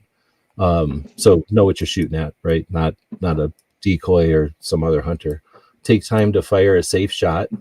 So don't be a spaz. That's probably a good one. If you fall, and then there's some stuff, but like they want you to think about being aware of there's a procedure when you fall. and as you fall. Same with like if one of the other ones that people will say is like never catch a dropped gun. Right? It's a good idea, but I'm not going to throw that onto somebody as a mental thing. Like oh snap! Here is a valid fifth gun safety rule number 5. Great point. Friends don't let friends buy 9mm. That is a good point. That's almost like tattoo worthy. That's that important of a one. Number four. This is gun safety rules you must follow. Well, I guess I get it. Scopes are not binoculars. At first, I was like, this one's stupid, but now as soon as I thought about it, okay, I get it. They don't want you pointing your rifle at stuff. Number 5, know how to cross a fence, which kind of is the same as number 3, but whatever. When else are you going to fall over? I guess climbing in a tree, maybe. Anyway, then number 6. Gun could fall over. That's true. Yeah, but it says if you fall. But yeah, that could be one, like know when a gun falls over. But anyway, the last one is know when to unload. So that's probably a good one too, because in real life, you're not unloading very often at all, really, unless I guess after some kind of situation, you might unload. You're not even going to ever unload, really.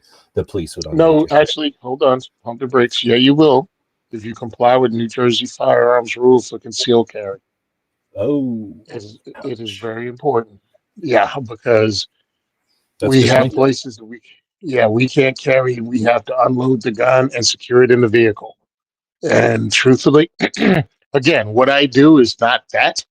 But if I was teaching a CCW class, you darn Skippy, I'd have people sit in a chair and unload a dummy gun or airsoft gun or something without pointing them at themselves or others and keeping it below line of sight.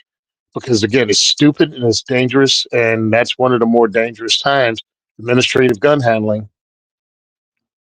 And they make it unnecessary. And truthfully, if you follow New Jersey law, you're doing it several times a day. And to some people, depending on your routine and your lifestyle and that kind of thing, every state you'd have to deal with that with post offices quite a bit, schools and things that are jails, other places Hospitals. You might be going to. Like, let's say you want to go hang out with your 9mm friends who are in jail. So you'd have to go hang out with them in jail. Yeah, so you're going to go visit your other 9mm homeboys. You got to take the gun off in the parking lot before you go in for pat down. But yeah, you're probably allowed to take it in the parking lot, right? You probably should leave it at home. Actually, we found a pistol in the flower pot outside. Nice. And that changed everything. Oh, it was hilarious. Because before they'd have the guard in the lobby whose job is to pat you down before you go into prison to make sure you don't bring any contraband in. And it's mostly by mistake. Oh, snap. I didn't take my phone out of my pocket. Or crap, I carry this knife every day or whatever. Yeah, I didn't realize it.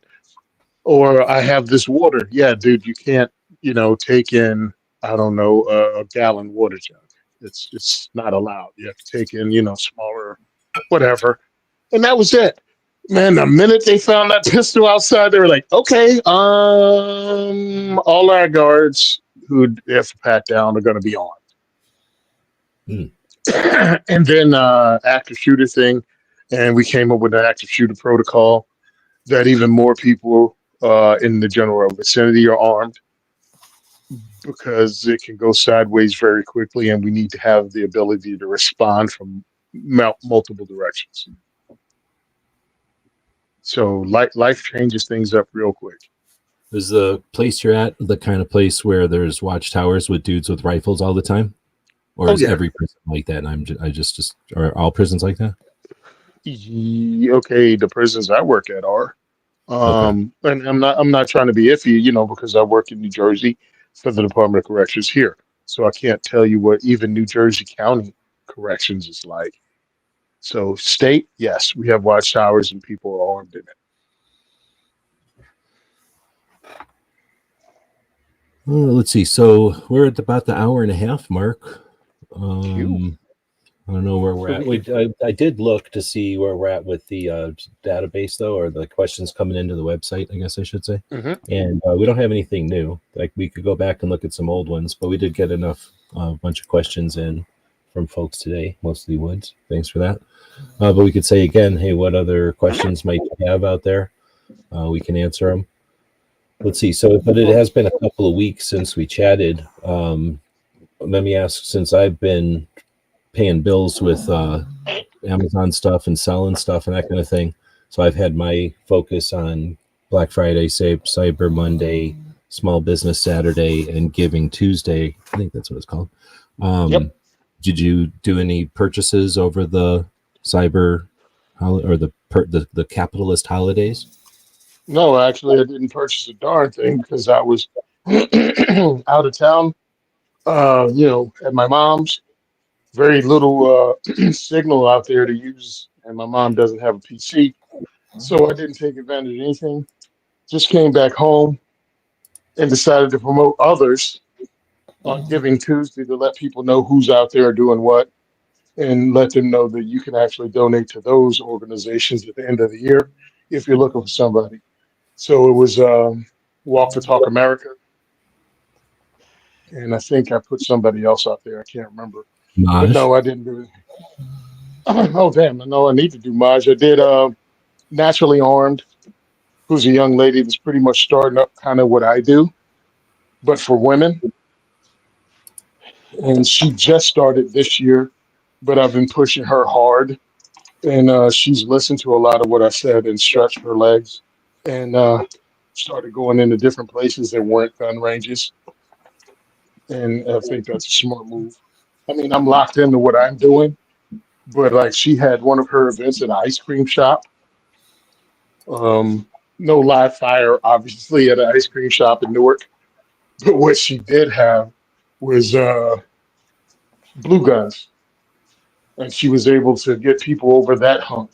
You know what I mean? To touch a firearm shaped object for the first time and look down a barrel, even if it wasn't real.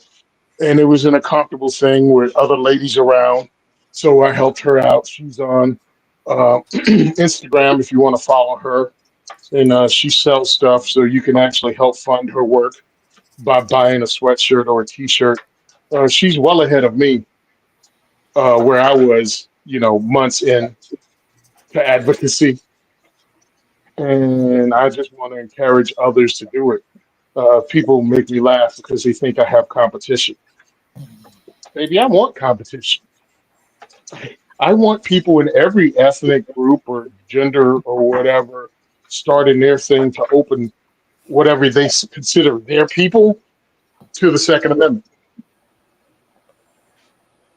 So if you want to call that competition, sure.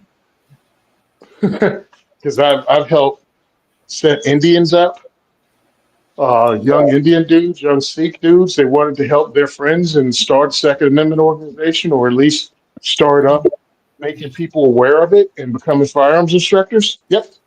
Let me know. I'll share your information. There's no competition. I have no competition. I think competition, my life, yeah, the competition is apathy. The competition is the lack of excitement for the hobby or the community or the sport or the mechanics of it, because there's so much to potentially to dig into with guns in the gun community and all the rest. The industry, there's money to be made, there's friends to be made, and then like all kind of lifelong hobbies to be had, sports and all the rest. We're preaching the choir and all that. And then I think the only competition we got, or the thing that we've got that's working against us, isn't the number of us, it's the other thing that they could be doing, right? The playing video games, I guess. I'm just going to use that as the worst thing that people could do with their time. Or maybe it's what's worse than video games? Just sitting around watching movies. Like, I got no problem with movies, but people that just sit on a couch just watching a movie, like not doing anything else, that seems like a complete waste of time. You're just giving your time to Hollywood. I mean, not just your money, but your time. Like, go do some kind of project while you're watching a movie for sure. Work in the shop, like get a hobby or whatever, and be making models or something, or do something. Like, get a pet and maybe plants or something. Do something. But anyway, that's the enemy of the gun community, is the other hobby that, just thinking of this, considering this a hobby and moving on. But anyway, I'm trying to convince people that this can be an activity. Bowling is an activity that the whole family can participate in. But guess what? So is clay shooting. Is the thing that your whole family can participate in. Sure as shooting 22s in competition in outlaw matches. You know what I mean? Where it doesn't have really hardcore rules that you need to have this kind of equipment and yada yada. I'm like, all of that is things that the entire family, after freaking 10 years old, can participate in without it being financially straining or something you have to travel the entire country to participate in. I'm like, we've gotten out of, and I think it's intentional, the activities role, especially family activities. Look, that away soccer game and all that money you dump into that for the league, that's ridiculous. And only one person, you can't have both your kids on the same thing if they're different genders or age groups. But you can all go to the same shooting event. Never thought of it. It's interesting. And that might be why shooting has been, I don't know if it still is, but for a long, long time, it was the biggest sport internationally. Like all around the world, shooting was like the biggest sport. And that could totally be. I think golf was up there too. And I bet you it has something to do with that. Like, that makes a lot of sense. I never even thought about that. Yeah, it sucks, right? Because I'm like, I'm having a great time. I'm going to these different, now I understand how many different disciplines I've been introduced in just in Jersey, which most people see as not a gun-friendly state. Cowboy action shooting, rimfire shooting, black powder shooting, clay shooting, sporting clays, uh, IDPA outlaw, and those are one. Oh, and let's not even forget the one I freaking created called the Minuteman Challenge. So it's like that's a Jersey where people go, "You're allowed to have guns in this state?" Yes. Not only are we allowed to have guns, we're allowed to have fun, and we're allowed to grow. And that's like you said, that's my competition. My competition is getting people to understand the many ways you can use these things that many see as tools, others see as rights, but you can use it for things other than fighting a tyrannical government and shooting bear or hunting.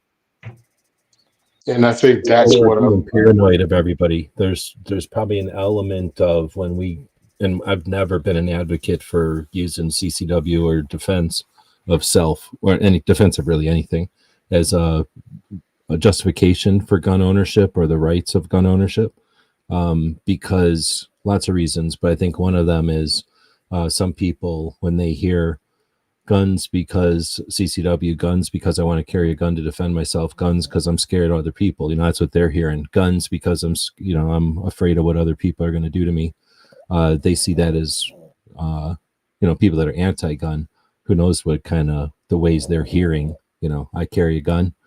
They're not hearing, I just want to be left alone, and I don't have the delusion that there's somebody hovering above me to protect me from bad things. They're hearing it as, I hate other people so much that I fear them, or, what I mean? Like, who knows how they're hearing it. So anyway, just. And tangent. That's why you actually have conversations. It's like, this is why I have conversations with people. So we find out, Tony, why do you like guns? I like guns the way you like football. Somebody else likes racing cars. I'm not running around going, yes, I'm going to vote from the rooftops, and I wish a MF would. No, that's not why I'm home to fire. But if we don't have those conversations, like you're saying, then what happens is we are removing ourselves from them. If you're not doing something, you are making a decision. You're making the decision to not be in the conversation, which gives the other side the capitalize. They can exploit and capitalize that whole thing, because now their position is whatever delusional shit they want to trip on us, right? Like, oh, it's the size of our dick, or it's we're scared, or we hate other people, or we just want to walk around and push other people around because we got our guns, like whatever. And if we're not there to be at the table, then that's the message. And who's getting, there's no other side to that, being presented. Anyway, I was going to show you something since we still got a little bit of time before we should probably cut it. This is some robot stuff that I discovered recently. So I'm going to bring this back up on the screen. I'll put us, can I put us down below? I guess can I? Wait. No, I don't know if I sit here forever trying to put us down below. Nah, it didn't work. So this is a robot, right, that you can use for doing stuff. And one of the things you can do is it'll say, put a website in here. So that's what I'm going to do. So I'm going to put in Tony's website, diversity, maybe one of your websites, diversityshoot.com. And now it's going to give me a bunch of options here. I'm going to go ahead and say generate here. And now this little piece of the robot is doing some thinking. And I'll read this summary right here while that robot is doing its thinking. And let's all pay attention to how long it's going to take the robot to do this thinking, right? Let's see if I can read this paragraph. This is a description of your website by a robot that just, however long it took to open this website is how long it took to wrote it. 2A4E, Second Amendment for Everyone, is an organization founded in 2015 by Tony Simon, a USMC veteran, to promote inclusivity and Second Amendment rights. The organization hosts diversity shoots, firearms training events open to people of all races, genders, and sexual orientations. These events aim to increase diversity within the gun community, addressing a perceived lack of representation. 2A4E utilizes various platforms, including social media, podcasts, and merchandise sales to expand its reach and garner support. The organization actively seeks donations and volunteer participation to further its mission. So that's pretty nice, right? Nice little that's nice. robot summary. So it's still churning here, but I thought this little thing was pretty cool. So first off, you get this little summary. Now you could put that into ChatGPT and you get something like, you tell ChatGPT, here's a website, give me a summary. And if it can read the internet, I think you have to pay for it to be able to read the internet. It would give you something like this. But okay, now it just finished. So this is what it came up with, a 6-minute and 29-second thing. I'll download it as we listen to it, but let's listen to what the robot just came up with after I gave it your website. Okay, so today we're doing a deep dive on something a little different. 2A4E. Have you heard of it? I have, actually, yeah. So for anyone listening who hasn't, 2A4E stands for Second Amendment for Everyone, which right off the bat kind of makes you stop and think. Oh, absolutely, yeah. Like the Second Amendment isn't always associated with, everyone. Not always known for being the most inclusive space, right? Exactly. And that's kind of what makes this so interesting. Yeah. So they have this website, and we've been going through it, and they have these events, these diversity shoot events, which again, pretty thought-provoking, right? Yeah, I mean, you don't always see those two words together, do you? Not really. Yeah. So let's dive in, see what they're all about. Let's do it. So first off, the founder is this guy, Tony Simon. He's a USMC veteran. And he went to this NRA event one time, and he was like, wow, there's not a lot of diversity here. I can see that being a real eye-opener. Oh, right. And it says on their website that was kind of the spark. That's what got him thinking about starting 2A4E. That's fascinating. Remember when you got most people would just kind of shrug it off, right? Like, oh, well, that's just how it is. This is funny. He saw a problem, an opportunity, and decided to do something about it. Totally. It really speaks to his character, doesn't it? Absolutely. So he put together the very first diversity shoot. This was like back in March 2015. Wow, 2015, that's almost a decade ago. Yeah. It's pretty cool that they've been doing this for so long. Right. So this first one was at the Gun for Hire range in Woodland Park, New Jersey. Okay, so very specific location. Yeah. Time and place. Grounded in reality. It really emphasizes that this is a real tangible thing, not just an idea. And they had, firearms training, education, range time, all that stuff. But the focus was really on creating this welcoming environment for everyone. Yeah, that's really key, isn't it? I mean, if you're trying to broaden the appeal of something, you got to make people feel welcome, comfortable. Right. It makes me wonder, do they have specific things in place for complete beginners? Yeah, how do they tailor the instruction to such a diverse group of people? Exactly. That's got to be a challenge, right? Yeah, but I mean, it seems like they've been successful because it wasn't just a one-time thing. Oh, yeah. They've done events in Pennsylvania, Nebraska. Wow, so it's spreading. Yeah, it's not just a New Jersey thing anymore. That's really impressive. They've managed to grow beyond their initial location. It makes you wonder, what is it about their approach that's resonating with people? That is a good question. Maybe they've tapped into something, you know, like a real desire for a more inclusive Second Amendment community. Possibly, yeah. I mean, it definitely goes against what we usually see, you know, when we think about gun rights groups. Huh? And speaking of that, like, they have a whole section on their website about how you can support them. And it's pretty interesting. Oh, yeah. What do they say? Well, obviously, you can donate money. Okay, standard. Right. But then they also say you can donate gear, swag, even like pizza. Pizza. They're pretty open to like any kind of support. Wow, that's pretty cool.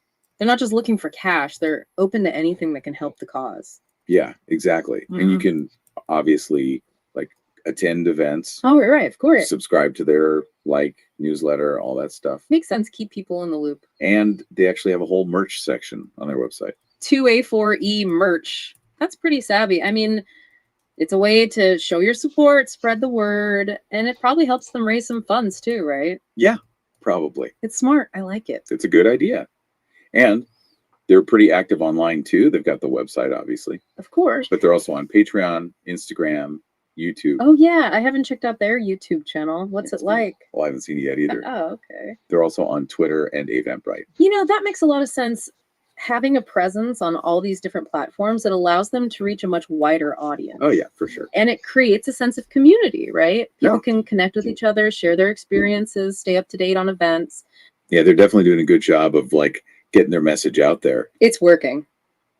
But, you know, it does make you wonder, like, how much pushback do they get? Because, I mean, the whole idea of like a more inclusive Second Amendment, it challenges the status quo, right? Oh, yeah, absolutely. I mean, it definitely goes against the grain of how gun rights have traditionally been framed. Right? Yeah. And so do they get like criticism from more traditional gun rights groups? I would imagine they do, yeah. Uh-oh. It's a different approach, a different message, and not everyone's going to be comfortable with that. Right. It forces people to confront their own biases and assumptions, you know, like, who are we comfortable seeing with a gun and why? Whoa. It's a really powerful I thought it question, was I going to think. get weird, is, but it and I mean, actually got pretty It's fucking kind of real. what makes this whole thing so fascinating. Dude, this is crazy. So divisive, so politically charged. And they're trying to make it more, well, Inclusive. more welcome. Yeah. And it makes you think, like, could this actually change the conversation around gun rights? Could it maybe even like bridge some of the divide on gun control? It's possible, right? I mean, they're showing that support for the Second Amendment can come from all walks of life. It's Yeah. not just this one monolithic group. It challenges those stereotypes. Exactly. I mean, obviously, they're not going to single-handedly solve the gun control debate, but they are offering a new perspective, a new way of thinking about things. That's for sure. Wow, this has really been like eye-opening. Yeah, it has. I've learned a lot.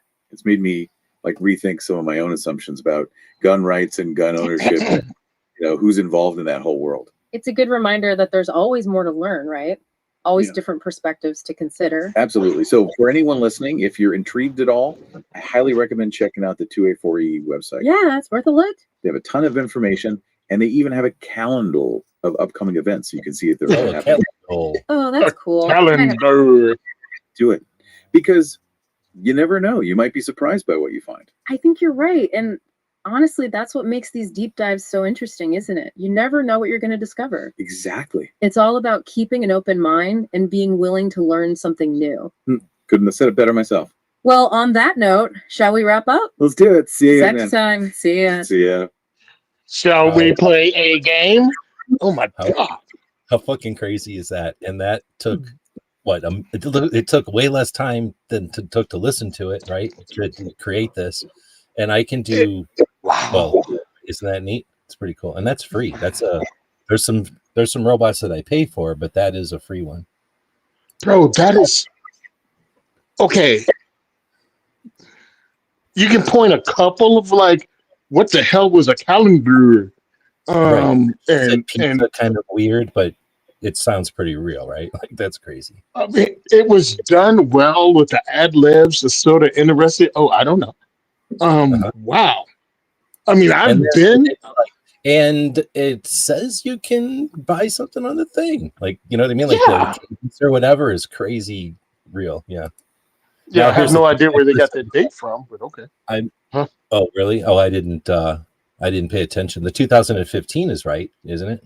But Yeah, just the March thing is a month off. So I'm thinking they pulled pictures. They pulled the date from a photo. and all they do is All read. right. It might seem like they're magic, but they're just reading the whole website Yeah. really fast. Yeah. Yeah. So I'm thinking they pulled the date from a photo. And I'm talking about who gives a frig if it's March or February. But Yeah. and pizza was a weird word, but only because I was listening to anything that would give me the telltale sign that this isn't really two people talking up a podcast. Holy crap.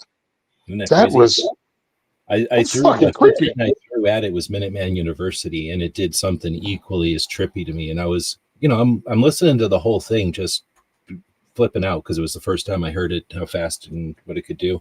I'd gotten the idea from somebody, so I knew what it could do.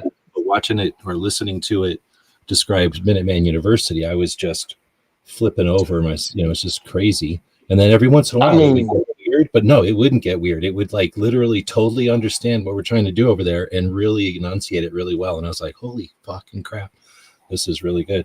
It's really scary, bro. I mean, it is like not as in, oh my God, we have to kill it before freaking Skynet takes over, but it is a step into going. Don't be afraid of it that way, because this is literally easy to figure out. It's just a thing that reads, in this case, a website, and it has and the thing is, I was going to say before, like I've done that little thing with what they call it, a deep dive.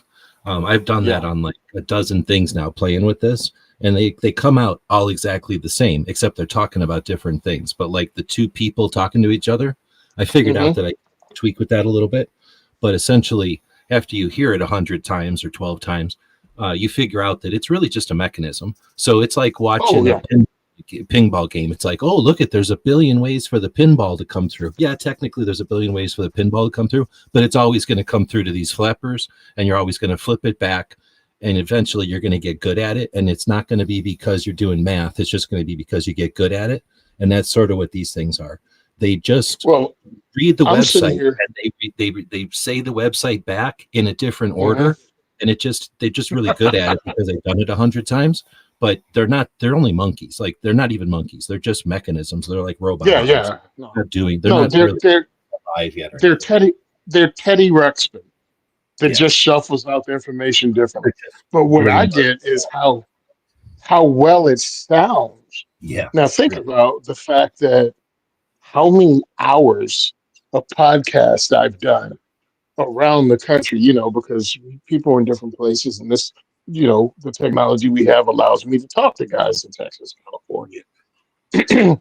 And all of that can just be done by having, like, that sounded like a really good podcast.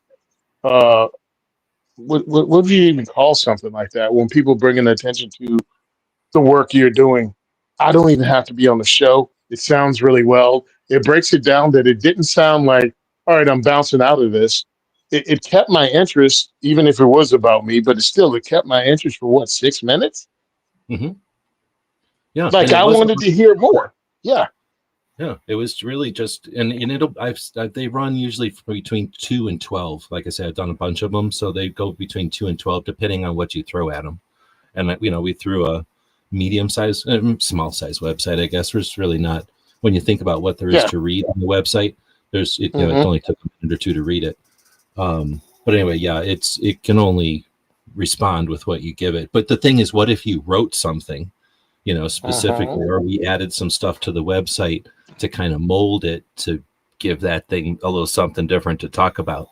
And, because when it talked about Nebraska and Pennsylvania, it didn't emphasize that because we barely have a page on the website that kind of talks about that happened. But if you added 2 paragraphs from each, or maybe even 2 pages with some pictures with paragraphs, now it would be maybe a 12-minute long podcast, and a portion, another 6 minutes of it would have been your time on the road kind of thing.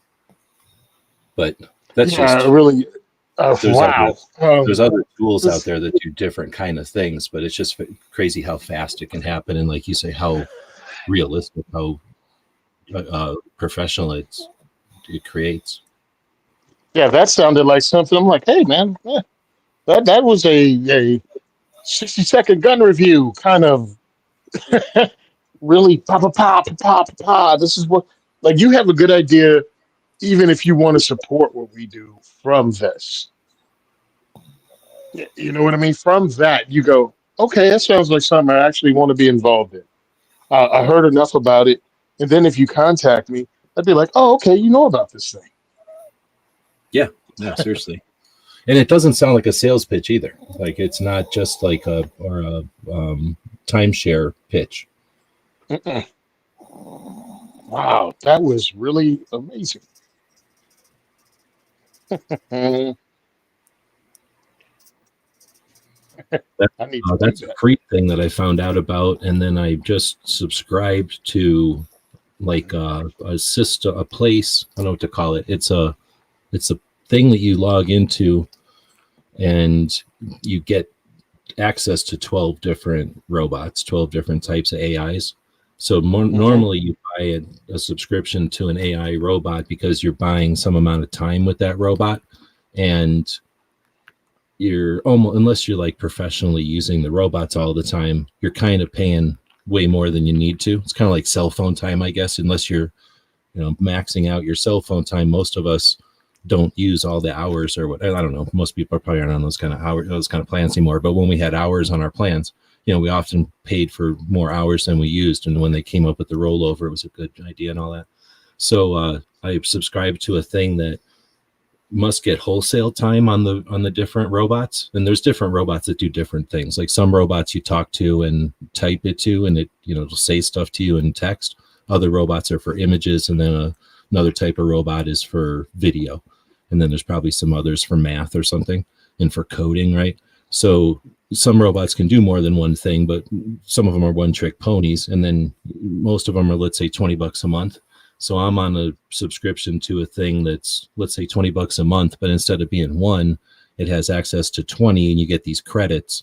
And this way it's kind of like going to a buffet. Like if I sat down and just had, used one of the robots, I might as well have just gone to the robot and paid for them. But this way I can use this robot a little bit, that robot a little bit, this robot a little bit, that robot. So I've already been playing with the video, because this is the first time I'm playing with video. I never paid for a video robot before, but so far pretty crude, or at least I don't know how to work it very well. This stuff's coming out like nightmare, like the early days of AI pictures. It's all goofy looking. So I give it better prompts or find a different one. But anyway, so I'm just saying that because this was just one sample of like one tool that one free thing does, but there's so many more robots out there. I mean, we're seeing things all the time, whether we realize it or not, that are being, what's the word, like aided or helped by robots now. And you can tell real quick when it's a picture, but you're going to start to, you probably, everybody can already figure it out when you're reading. Sometimes, like, all of a sudden somebody who never typed anything before is putting out like elaborate paragraphs that make all kinds of sense. It's like, oh shit, this person got really good at writing. I'll tell you right now, I picked up on it. I could be wrong. So don't ever anyone act like I'm going after this person. But I just listened to the last couple of videos from Coleon Noir that were about firearms specifically, and it didn't sound like Coleon Noir. The writing. Oh, you just mean like the writing style?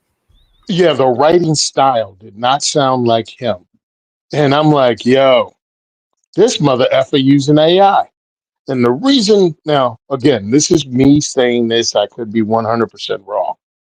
But understand that I've been following this dude since he was nervously making videos and his voice was cracking. You know what I mean? So it's not as if I don't have a bunch of time listening and watching his content. And again, could be 100% wrong, but I would put money on that I'm 100% right. What was the one? Because it annoyed me. Because he is such a wordsmith. I mean, the man is a freaking trained lawyer, but I've been watching and listening to him because he entertains me. Because he's entertainment to me. He's not giving. I don't believe Coleon Noir could give a gun review. He's one of these dudes that you pay and he'll say stuff about your gun. The USP 45. Oh yeah, So and the Kimber First True Double Stack 1911 was the one that tripped it with me, and I'm like, yo, this is not that. So the USP 45, but I think the first one was the Kimber. But it was those two videos. If you listen to them, it is a different style. well, okay, so there's two things.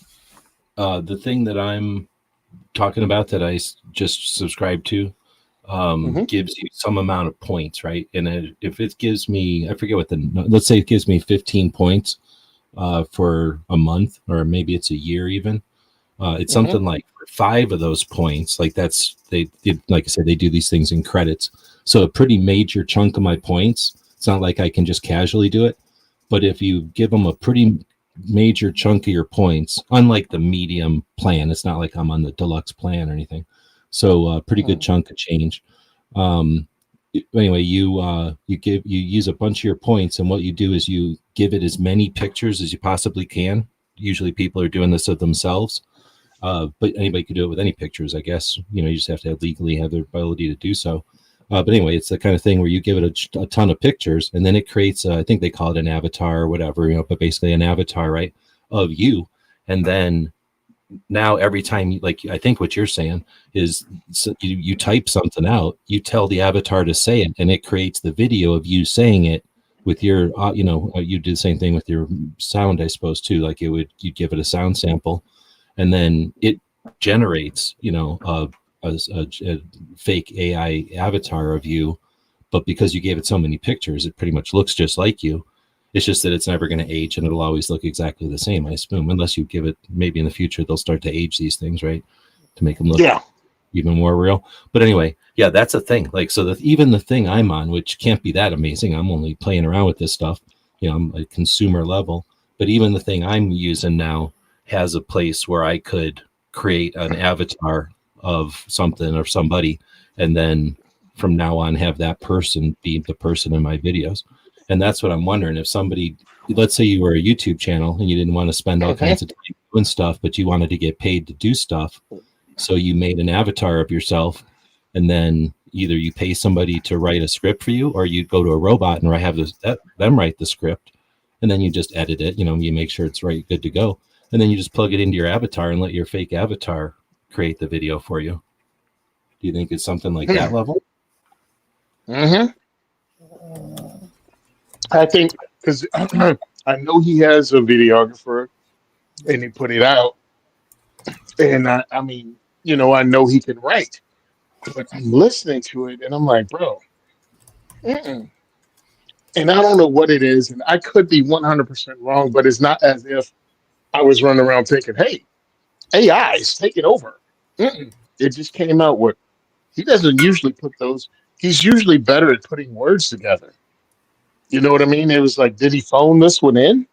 Like, why does this sound? And as I'm listening, I'm like, why does this sound like a different style? I'm like, because I mean, I go back to the reason I heard about Honey Boo Boo, if you even remember Honey Boo Boo, is because somehow it was the cultural reference that he used in a video almost 8, 9, 10 years ago. And I'm like, what the hairy heck is a Honey Boo Boo? And I looked it up and I was like, that's pretty a funny reference. And I get what he did. He had none of that. Like, you write in a style. I talk in a style. I speak in a style. And if I sound differently, people pick up on it. At least I'd like to think they would. It's like, wait a minute, that's not how Tony actually sounds. That's not how Tony speaks. That is not his sense of humor. or like especially or the lack of, right? Now it's like a robot version of it or something. Yeah, like when you see me in NSSF, and I did the interviews for NSSF that they had on their website. Yeah, I'm more straight than I am because we had a very limited amount of time, and it was doing SHOT Show. You know what I mean? We had, I forgot, because that was myself and Zeke Stout, because I brought Zeke on. Look, people talk to me a lot, and Zeke had started modern gun school, and he needed more time out there in front of people, and he hadn't been invited to speak at NSSF. So I asked, hey, can my friend Zeke come? He runs Modern Gun School, which is a gun school that you can go to online. And they were like, hey, it sounds interesting. Come on up. And that's what he did. And I thought that was really cool.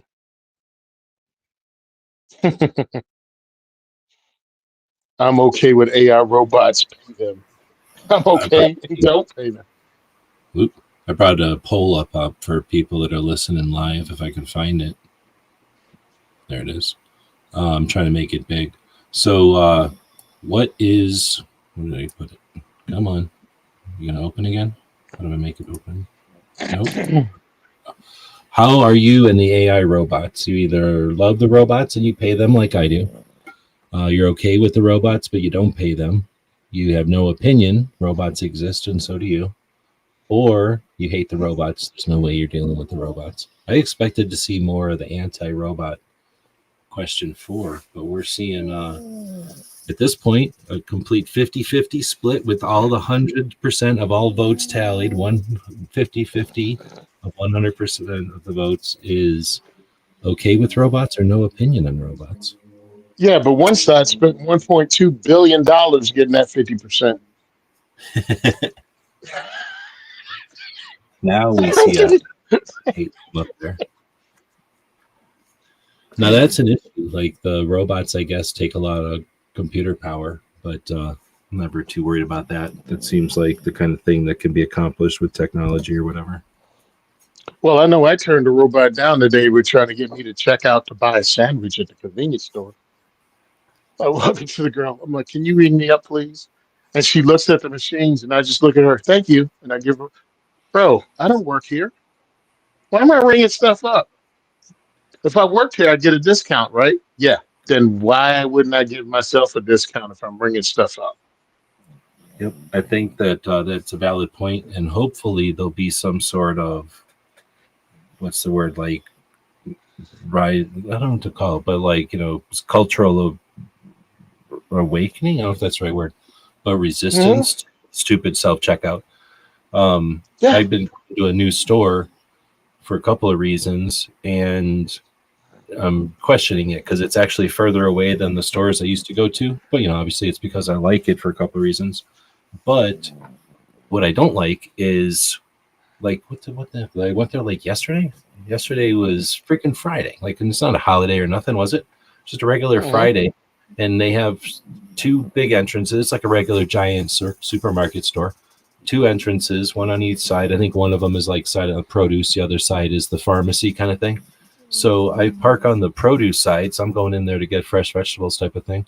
And I want to come out on that side, but the self checkouts on that side are always closed, which is annoying. So now I got to walk all the way across the stupid giant store to get all this extra exercise to go check out on the other side, like you say, by myself, and then walk all the way back. And I keep forgetting to park on that side of the store because it's just the dumb side of the parking lot with like the rest of the shopping center, like the side that's empty because everybody else remembers not to park there, I guess.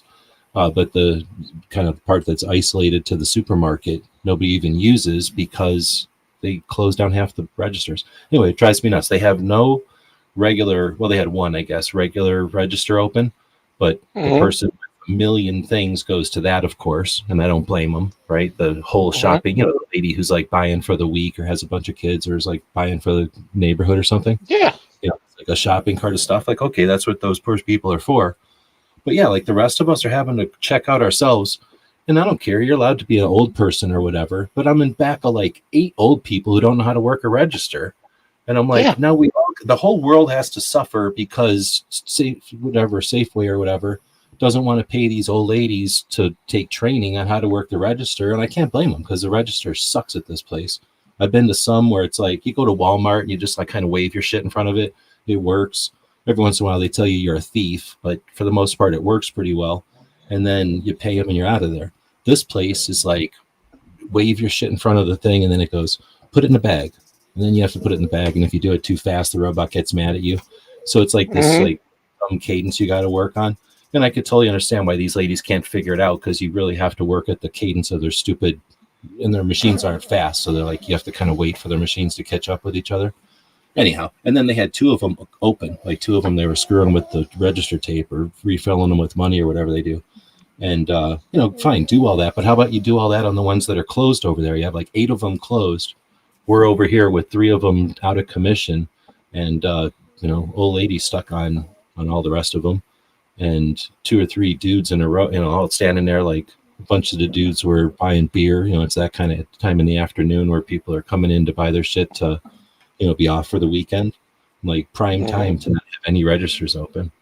Anyway, I could bitch all day about being jerks. Well, again, if I worked here, I'd get an employee discount.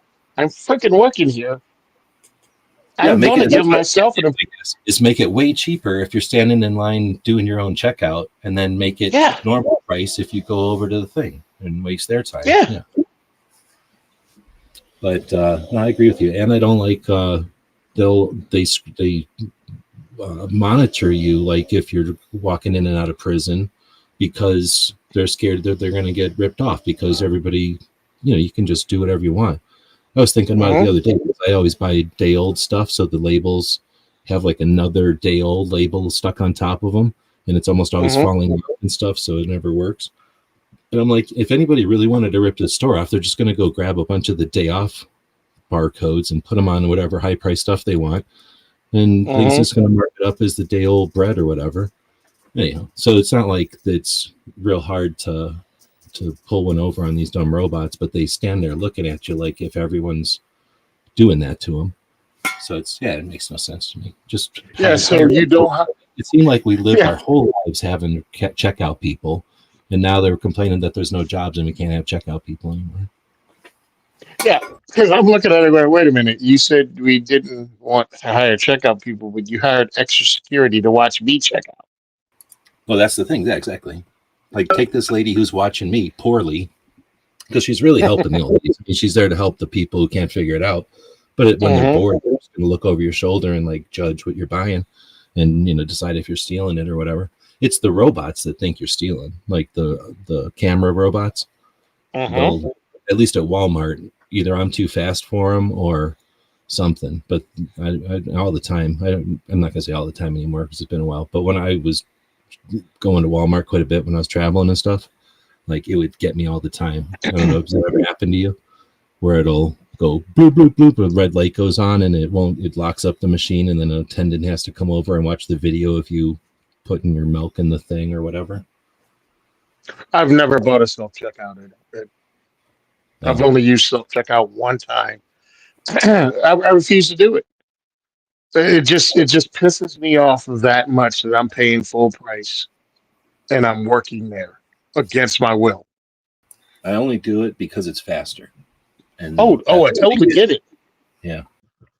Oh, I'm just because my wife is like jump every time, except for when I'm at Home Depot. Mike White is saying Home Depot has it. I like it at Home Depot. I've always liked it at Home Depot because mainly you're just going to be way faster than the people at Home Depot no matter what, because it's just big weird stuff all the time. But you're right. You're 100% right. Home Depot is better, and I still will slow myself down and throw a monkey. I'm that fucking petty that I will inconvenience myself to not give these assholes that satisfaction.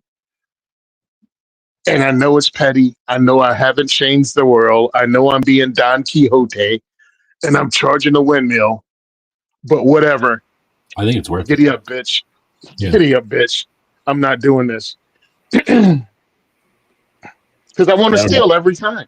I want to steal every time. I 100% want to steal. I'm like, I am working here against my will. I thought this was illegal. I definitely want a discount. I don't have any urge to get free shit, but Yeah. One, I don't like the idea that, like I say, when I go to Walmart, it always drives me nuts because I'm like, come on, if I was trying to rip you off, I'd have ripped you off. Like I'm not going to try to rip you off in front of your camera over here. Like it's insulting. It's like the people that ask you for your receipt when you leave. Like that drives me nuts too. Like, come on, man. Like if somebody's going to rip you off, there are people ripping you off, and you're not stopping them by standing here doing this, being mean to people. Yeah. That's you're holding me up with the 5 things that I waited way too long to get because I was behind the old lady with 2 baskets of shit that I could have checked myself out, but I didn't.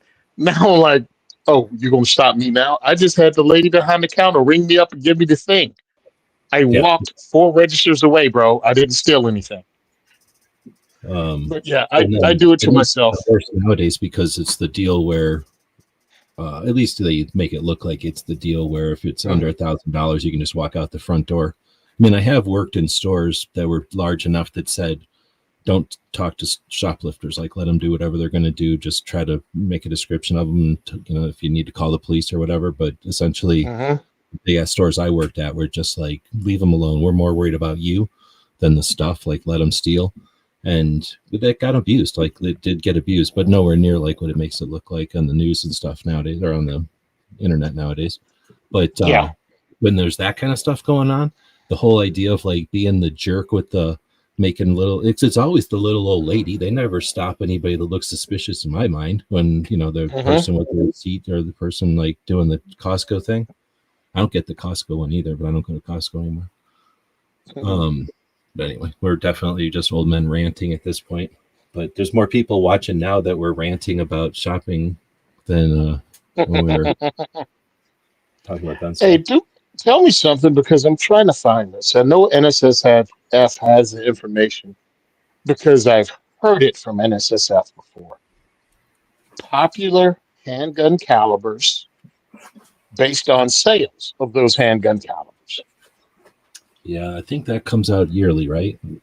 And it I don't should. think it's at the beginning of the year. I think it's like an industry thing that they do in like July or sometime, like not at the end of the year, or if it is at the end of the year, it doesn't come out till like March or something.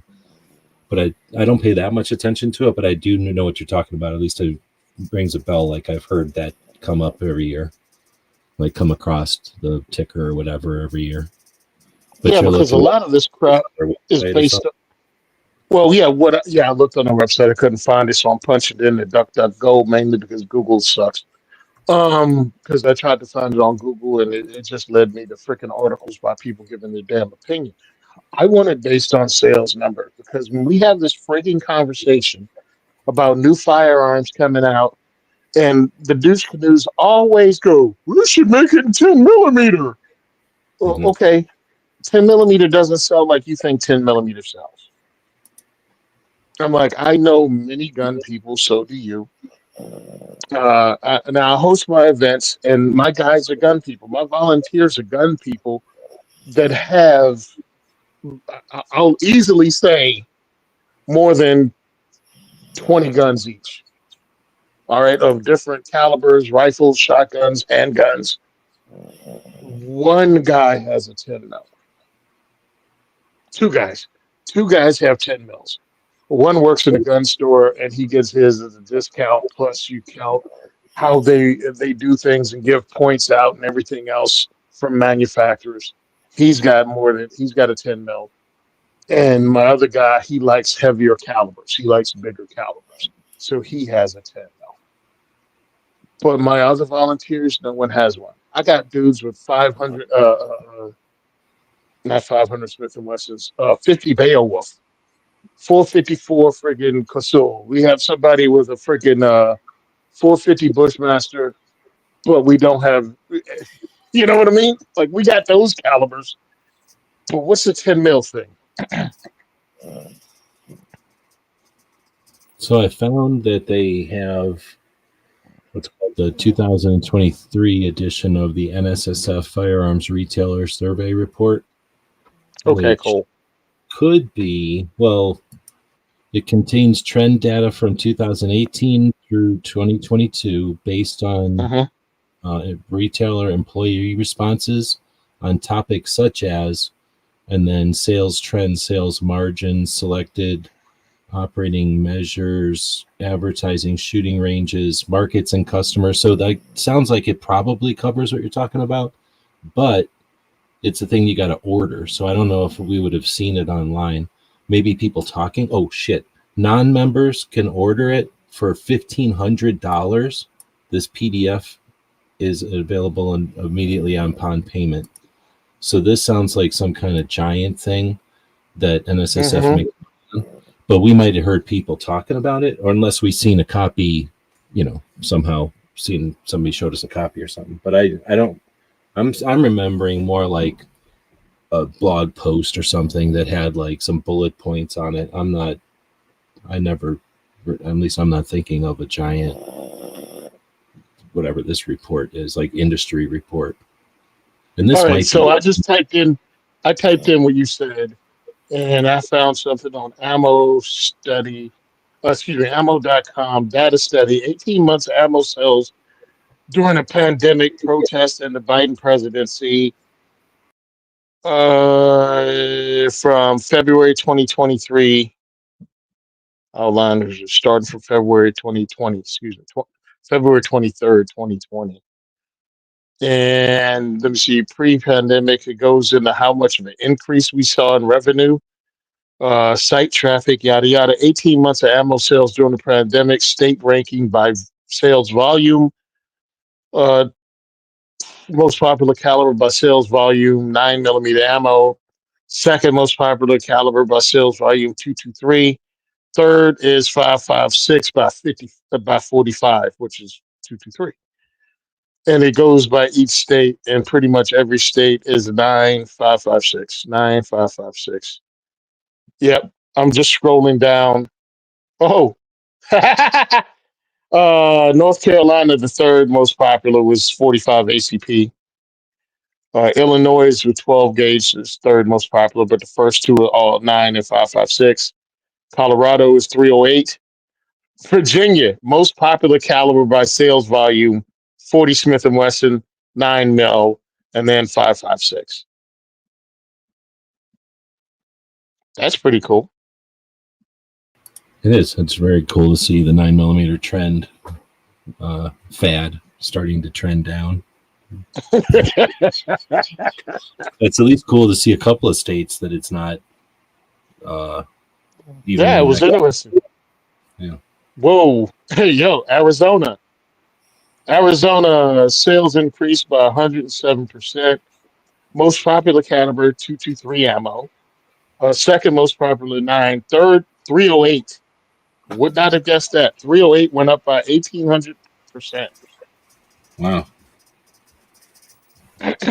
But most of them are 9 and 5.56. Michigan is another one. Third place is 45 ACP.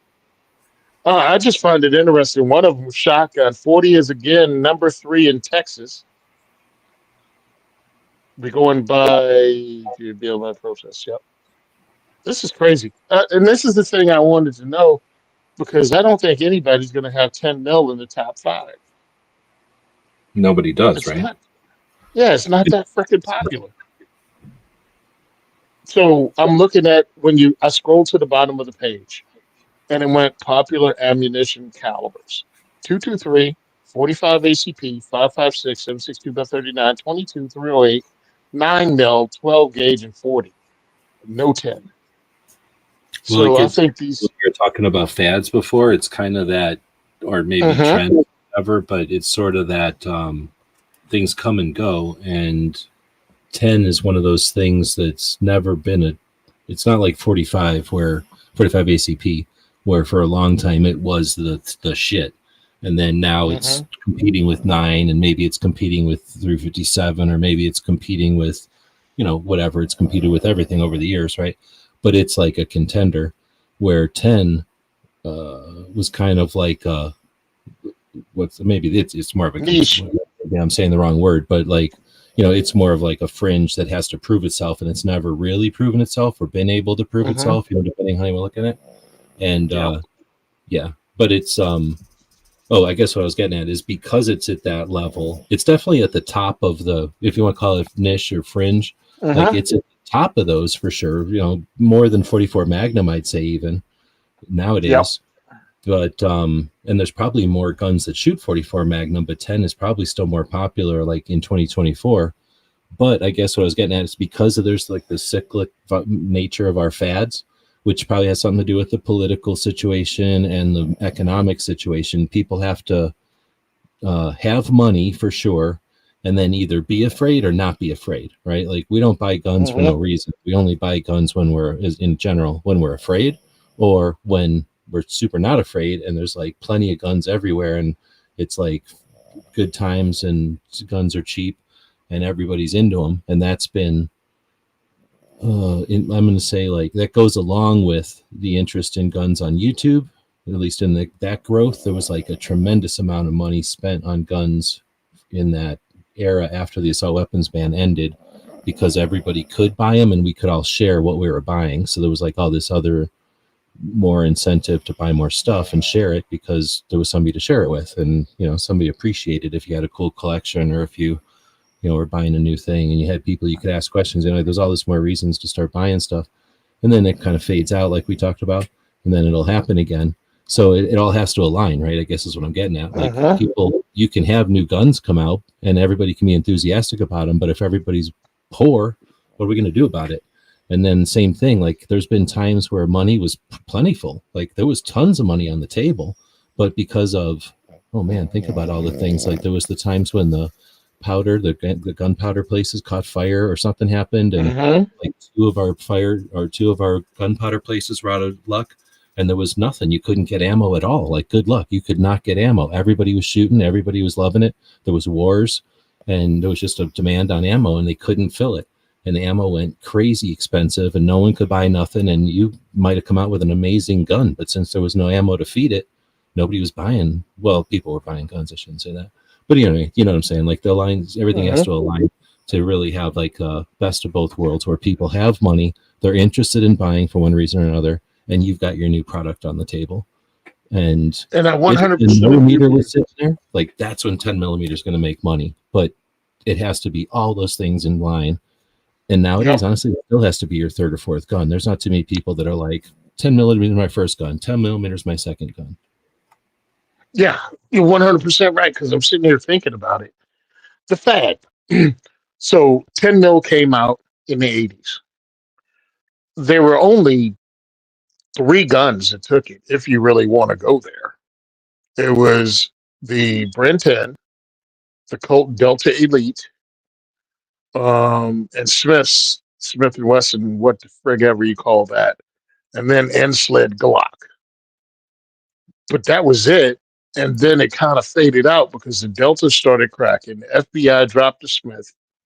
So you had the Glock that was in itself a brand new gun. And it was a Bren 10 went away. FBI dropped the Smith. The Delta Elite had crack frames, so they went away until they fixed that.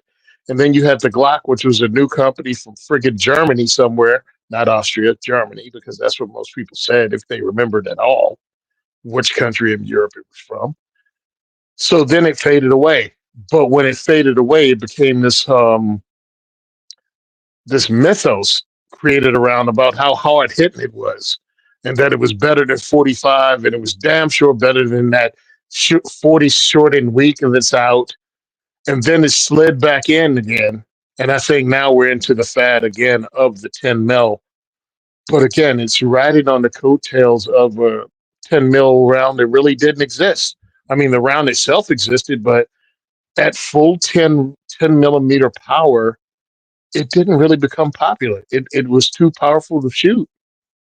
Like most people couldn't handle the recoil or carry the gun, the bigger guns that 10 mil actually used. Plus, like you said, where the gun couldn't handle it and it cracked, right? The gun couldn't handle it or it cracked, or the guns were so big that the only people that carried it was like a duty thing, or carried it because you didn't carry it. It was a range gun. Now we're into the time of concealed carry is huge around the country, but that 10 mil gun is still too big for most people to carry. Yeah, well, it's probably got its places for like, I'm going to go up against where there's grizzly bears, or you're scared of an alligator or shark or something. right? Like, Yeah. like, I don't know, all the, maybe if you're going to be, or maybe, like some of those really mean pigs, if you miss them, they come charging at you. You want something that can stop them at close range. I could see wanting a 10. But again, a 10 is minimum for any of those things. A 10 is the equivalent of a 41 Magnum. So why would I carry a 10 when I can carry a 44? I mean, outside of price, and again, you're not getting as strong of a cartridge. And at 10 millimeter loads, most 10 mil, according to Lucky Gunner, their articles and their research they did with ballistic gel and velocities, most 10 is loaded to 40 cal velocities. You're just paying extra money for that brass and you're not getting any more gunpowder. Like they checked it out. I mean, I actually did a podcast on it, quoting their numbers. It made a whole bunch of people mad, and I laughed at them because you can argue with me, but you can't argue with the numbers that were gotten by a company that had no dog in the race. They just want you to buy ammo from them. They just create content. So I'm still talking about that article, and that had to be 6 years ago. You know, I'm having a Lucky Gunner conversation. But I mean, again, we're talking fads and trends. Like this, all cyclical. There's, they keep saying what goes around comes around, but that's because What goes around comes around. every once in a while there's something new added to the mix, or somebody adds a new flavor to the snow cone, but it's still a snow cone. It's another version of cherry. It's just now it's a snow cone instead of a lollipop. Like, to some respects, these things are all just cycles, and the cycle is going to change because you already bought something last year and you want to buy something new, or I need it for this and I need another one for that. There's a million reasons why there's different guns out there, and people are gonna have the opportunity or whatever, the interest to buy in more guns. Like I say, I think we've got a potential. I've been saying this for a while now, since the phenomenon, I guess to call it, of the 2020, all the bullshit that happened, and then everybody talks about the bullshit. I think about the bullshit that happened because I get personally offended by the way that we all got dicked around on that. But really, it all started before that. At least the gun curiosity and interest started before that, with the riots and the peaceful protests and the what they call that, when like Seattle, when they took over chunks of towns and stuff, like all kinds of stuff was happening in response to Chad. whatever. The Chad. Yeah, exactly. Is that it? Yeah. But I think there was other things like that. Like, I don't even try to remember it all, but there was a lot of chaos happening, and it was a lot of influenced and induced, like strategic reporting, I think, is what really caused a lot of that crap. Like, things were definitely happening, but they would report it in one light going this way and in a different light to this population of folks, to get those populations of folks getting pissed at each other. And this was just the things that's got it all stirred up. But a lot of that was invoking fear and concern, and on both sides of like, I've never had a gun before, but now I'm scared. And then, this is the kind of situation that happens before a ban. So I'm going to buy whatever I can before they start banning stuff and the prices go up. So your savvy gun owners were like, this is the time to buy just in case. And then the new gun owners were like, I need to buy a gun, so I don't know when the right time to buy is. I'm buying it now. And all that started, I guess is what I'm saying, like in that sort of pre-warm up to the bullshit of 20. And then 20 cinched it 100%. I mean, we just talked about the numbers of background checks and stuff in the wrap up earlier. And they're just now going down. So like from 20, we had massive increases and rises since then. Just recently, the numbers started going down. Like, we had a massive influx of gun ownership probably during the last couple of years or whatever. But anyway, I agree with you that the 10 is only a portion of it. And I guess I'm saying that there's only a portion of people that would even consider a 10. You know what I mean? Like, there's just not the... I don't know. I shouldn't say that, because I think somebody did ask a question about CZ earlier. Like, Woods asked something about CZ, like, is CZ still a thing? That made me think of that. But if like CZ, or like we were talking about the the double stack 1911s that exist now. If they came out with a 10 and it was good to go, we figured out if we make it out of titanium alloy, it solves all the problems. It's lighter weight and it's easy, it absorbs all the recoil. Or like we they come up with a recoil absorbing metal, and you can make your gun in any caliber now, and it feels like a 9mm. So they're like, hey, 10mm, no problem. 44 Magnum, no problem. And all of a sudden they're super popular. Like, that can happen. I'm not saying it's going to happen, but potentially could happen. But something like for real, like a CZ or something could make it. Or maybe there's a movie like John Wick 7 or whatever comes out, and now he's John Wick 10, the 10mm. Yeah. I mean, all it takes is something, and they start trending again. I mean, can you imagine Smith and Wesson just minding their own business, going through life, and then Dirty Harry comes out and they get a run on these guns? They're like, what happened? And wasn't that one of the things that kind of even got them? I mean, they must have had them with lever actions and old cowboy movies or something, but that probably was one of the first times that they were like, oh, wow, a movie can make gun sales happen. 100%. Like, what else? Because cowboy movies came out, right? Cowboy shows and cowboy movies came out, and it didn't move the needle. It really didn't move the needle. Colt didn't start making their 1873s again. They really didn't. What happened was during World War II, Colt dragged the machining out of their factories so they can increase their own manufacturing of modern handguns. And they left the tooling and everything outside for the 1873.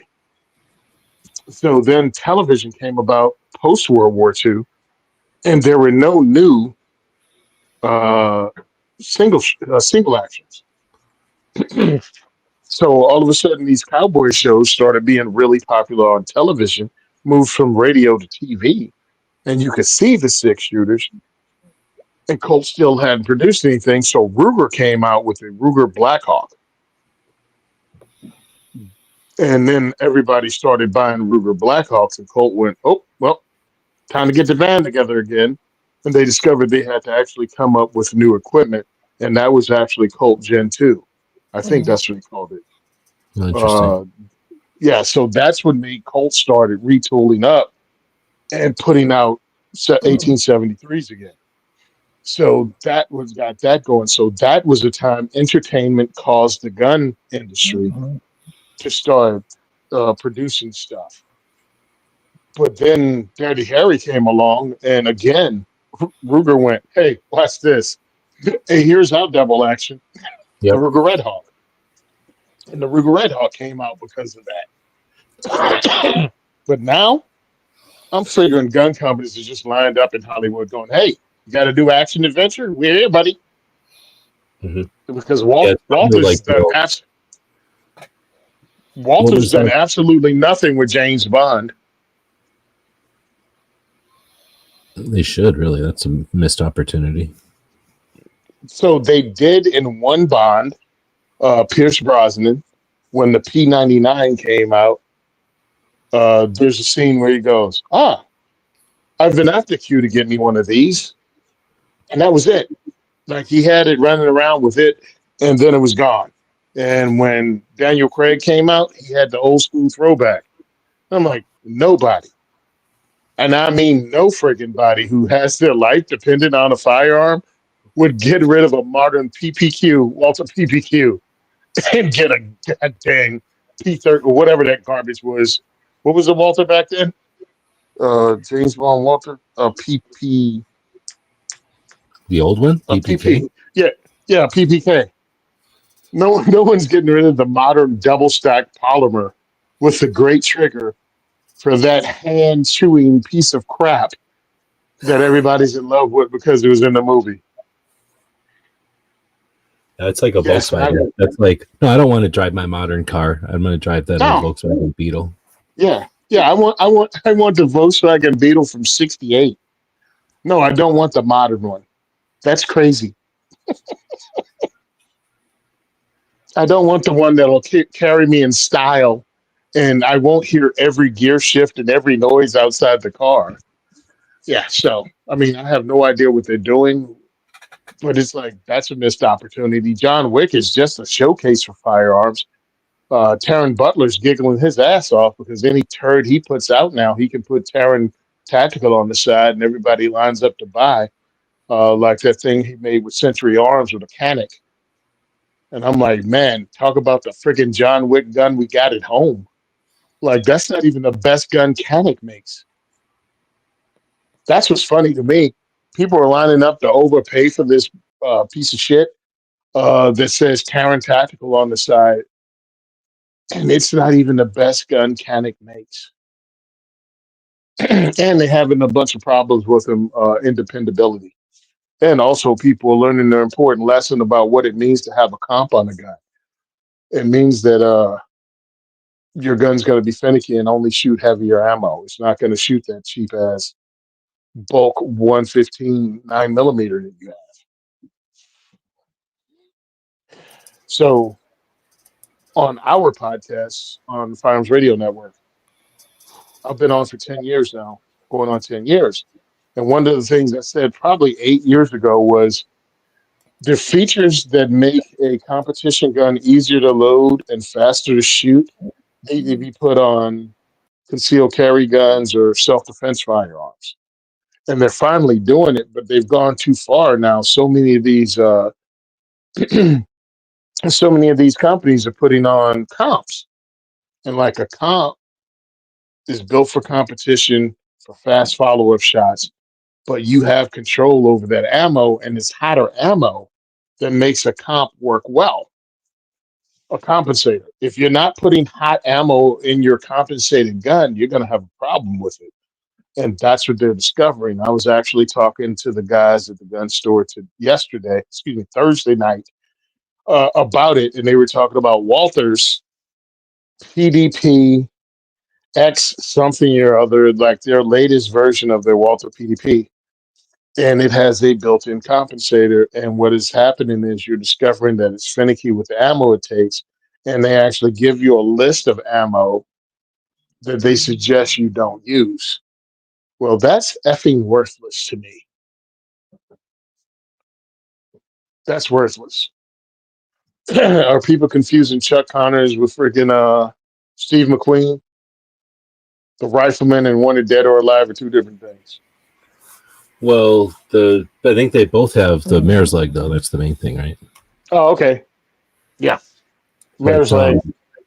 So First Wood said, did the Dragnet and the detective shows and those old black and white shows, I guess, help 38 special sales? And then Mike White was saying, what about the Wanted Dead or Alive TV show and his 4570? I didn't realize it was a 4570 mare's leg, but his mare's leg. And didn't Rifleman? So this is the guy who was the sheriff or whatever. The Rifleman was the guy with his kid who was just living on his ranch or something. Yeah, Chuck Connors. Chuck Connors was with the kid. Yeah. And then Dead or Alive. I thought he was a bounty hunter. Okay, but I'm just saying he doesn't have a kid. The other one, he has a kid. So I remember the show. The kid was in trouble all the time. But now, as far as those old cops, they're just old. I was just going to say, yeah, they're old. So I would say unless something like they made a remake and something really cool, like they made like a really cool John Wick remake of this or something, and everybody was like, oh, snap, these aren't unobtainium nowadays. We can go get these. And then all of a sudden these were cool, especially when they could tactical them out. Like I could see these making a comeback with a cool movie. And the same with the little revolvers. I personally am a big fan of the little revolvers. And I think it's one of those things where you just got to not be scared of them. I think most people watch John Wick. They want a John Wick gun. They got their John Wick gun. They're comfortable with their John Wick gun, which is a semi-auto, right? So a revolver is like, I don't know what they think a revolver is, but once they put a revolver in their hand and shoot it, they're going to go, oh, it's just a different kind of gun. It's different. And it's actually a bit of a challenge. Like it's actually really simple to do something that's made, like you just said, like has all the bells and whistles to go as fast as a race car. It's real easy to go fast in a race car, but try going fast in that Volkswagen Bug. And since we can have as many guns as we want, like at some point you're going to go, I want a new kind of gun, not just a different gun, but like a new kind of gun. And then that's where, you know, mare's leg, shotgun even, but revolver might. Anyway, go ahead. We're seeing that now. We're seeing that now with the tactical lever actions. So we got Ranger Point. Oh, yeah. No, you're right. Yeah. And they sell their stuff, but all of a sudden we have the heavy hitters. We have Henry and Marlin both selling tactical lever actions. Mossberg started it, but they came out too early ahead of the trend and they missed it. They were ahead of their time. And it was a swing and a miss. They had the 30-30 and I think 22 and maybe even the 357 and 44 in tactical with a AR type adjustable stock and quad rails. And it was just a miss. It just didn't hit. But now you have Henry, you have Marlin, you have Ranger Point coming up with stuff to use them. Plus you got the factory stock. And now a third. Oh, and Smith and Wesson just came out with their own lever action. So it's out there now. So lever actions, I think, are a new trend that we have been seeing and we will continue to see for the next few years because it is every state compliant. It's every state compliant. This is finally a trend that if you live in California, you can get in on. If you live in New Jersey, you can get on. If you live in Maryland, you can get in on because these are not assault rifles and they're really cool. And you're seeing them all over IG. There are some dudes run them on Instagram too. A friend of mine who's been running them for a while, Chris Costa, he's been running them for a long time and their viability as an actual self-defense tool. And I've been talking about that for years because trending is great and trending is interesting and it provides me with entertainment. Just talking about the new guns that come out, handling the new guns at SHOT Show. All that is entertainment for me. It's fun, like other people watch sports. But let's be real. When you live in a state that's like New Jersey, where you pretty much have to be a closeted gun owner, when even if you do save your family's life, you will still be prosecuted if it's politically expedient for them to do so. Having something effective as a home defense tool, like a pump action shotgun, having something like a lever action that you can put a flashlight and a red dot on, just like you can do that shotgun. All of a sudden, you're not trying to be all tactical. You're just trying to be practical and use the inventions that are out there to make your chances of target identification go up and hit probability go up. And now, how is the prosecutor going to try to play me off as anything other than a concerned citizen that we're using a tool for a job? I got a lever action. I got a cowboy gun. I could have had an AR-15, but I got a cowboy gun. And I planted this bad guy with a lever action that was designed in the 1880s. Or a pump action that's still based on a John Browning design before the beginning of the 1900s. Okay, it had a flashlight and a red dot on it. Makes no difference. Still a pump action shotgun. So I think we're winning, and I hope it kicks ass. Oh, who had the 30-30 lever? Yeah. I wish I would have bought one because I thought they were interesting. And for the reasons I said, because the 30-30 still pretty much the same power level as a 7.62 by 39 in civilian self-defense distances. In most civilian self-defense distances. When you're talking about Chris, I'm pretty sure he started doing that tactical out lever gun for people in states behind enemy lines where mags are a bad thing and they have to do something that's useful, practical, I guess you could say, but without a magazine. And the idea that you have the lever gun that has it's not the ideal manual of arms, but it's an adequate manual of arms that's worked for as many hundreds of years, like you're saying. And you can essentially, with the fancy rails and all that, you make it a little lighter, you make it more rigid, so it's a stronger gun. But then you can hide ammo up there. You can put ammo up there. So there's ways to, like with a competition shotgun, how they'll have their ammo staged on the gun itself.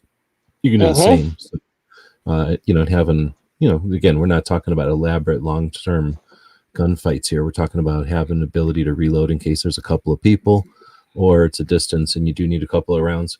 So, you know, having all that accessible makes it a one-trick pony or a one-stop shop where, you know, you don't have to have, again, for a ranch or for just behind the closet door or something, wherever you might have it staged, you don't have to have it staged with a bandolier or with a pouch or with, you know, a vest or something.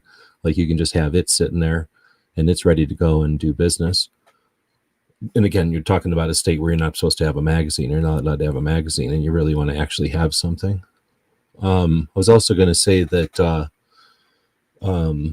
how interesting would it be to see, I don't know if this must have been brought up, maybe you guys talked about it when these guns first came out, because you guys have been doing the podcast for a while, and this is right in that kind of ballpark. But what would it be like to have Browning presented with one of these levers that are tacticaled out with the rail systems and some kind of adjustable stock? I'm sure that he's had adjustable stocks. I've been to his museum. I'm seeing a lot of stuff. And his machine guns and stuff. I'm sure that he thought of an adjustable stock and for whatever reason just didn't pursue it. Maybe it's a cost thing. Maybe they just didn't think it was a big deal back then. But it's such a simple thing to add, and it does reduce weight. Now, they didn't have the materials, so I think the materials might be one thing. The production, you know, he had to look at guns differently, because not only was he an inventor, but he was a designer in the respects that when he invented something, he was willing and able to refine it to be mass produced. Like, some people make an invention and they won't let anybody else touch it, and they don't know how to make something for mass production. So it gets to be one of those finicky guns that never works right, because it never was able to be made right. Like, it had to be handmade. And Browning was able to get way past that, obviously. Like, he not only invented stuff, but then he was able to figure out, working with either FN or Winchester, or whoever he was working with, you know, get the things into production level. So he started to design after a while straight to production, like, you know, just like anybody who gets familiar with his system. So not only was he a good designer, but he could make something that could be mass produced, and he knew the elements that needed to be in place to be mass produced. So I'm thinking his appreciation of the way that we can create things on the press and the machines, let's just say the machines that we have today, like, I just imagine that would be the coolest. It had to be like, it would have to be the coolest interview to watch or be part of, or to, you know, to experience. Well, because him knowing his guns are still valuable and valid, and then, you know, what's been done to him is interesting and probably not possible at the time he was doing it because of materials and stuff. But it's really not all that. They didn't change none of his stuff. All they did is change the handles, the grips and stuff. Like, they've added some sights to it, but his stuff is still the same as it always was, and no one's even bothered to try to change any of that stuff. None of the guts have been updated. Can you imagine him coming back? Because understand, like you said, he was a designer, but he also understood the manufacturing. He understood the sales side. So he was like a triple threat when it comes to a design, you know, getting the gun to market. And I'm assuming the reason he didn't have an adjustable stock, maybe because the market share didn't even call for it. That's what I'm thinking. You just shot. Yeah. Yeah, you bought your kid that gun, and then when they were older, you bought them that gun. Nobody thought about making something that worked for everybody. Yeah, and if you were a short person or smaller stature person, or even a taller person, you had a new stock made for that gun, and that was just your thing. It wasn't something that, oh, whole family gets to shoot this. It has to be adjustable for them all. Nah, that was the thing. Hey, you're gonna have to learn to remember what you got. If you have more, or something, you make them for you, and then somebody else makes them for them. Yeah, I mean, if you had a family full of people that were shorter, then you're just gonna have to be that tall dude to learn how to run a shorter stock. It was that simple. Well, that was definitely forever, right? Like, in the whole era of, like, everything was made out of wool and metal and, like, brass, and, you know, like, everything weighed a lot, everything got wet. Like, you weren't like, oh, this shoe isn't the right size for me. I'm sure it was like, hey, my foot fits in here. Done. Oh, that shoe's not big enough. Let me explain what happened. You stuffed the shoe with stuff until the shoe swole up, and it fits your foot. Ask me how I know. Anyway, I think John Browning would laugh his ass off and start screaming, "Where's my damn money?"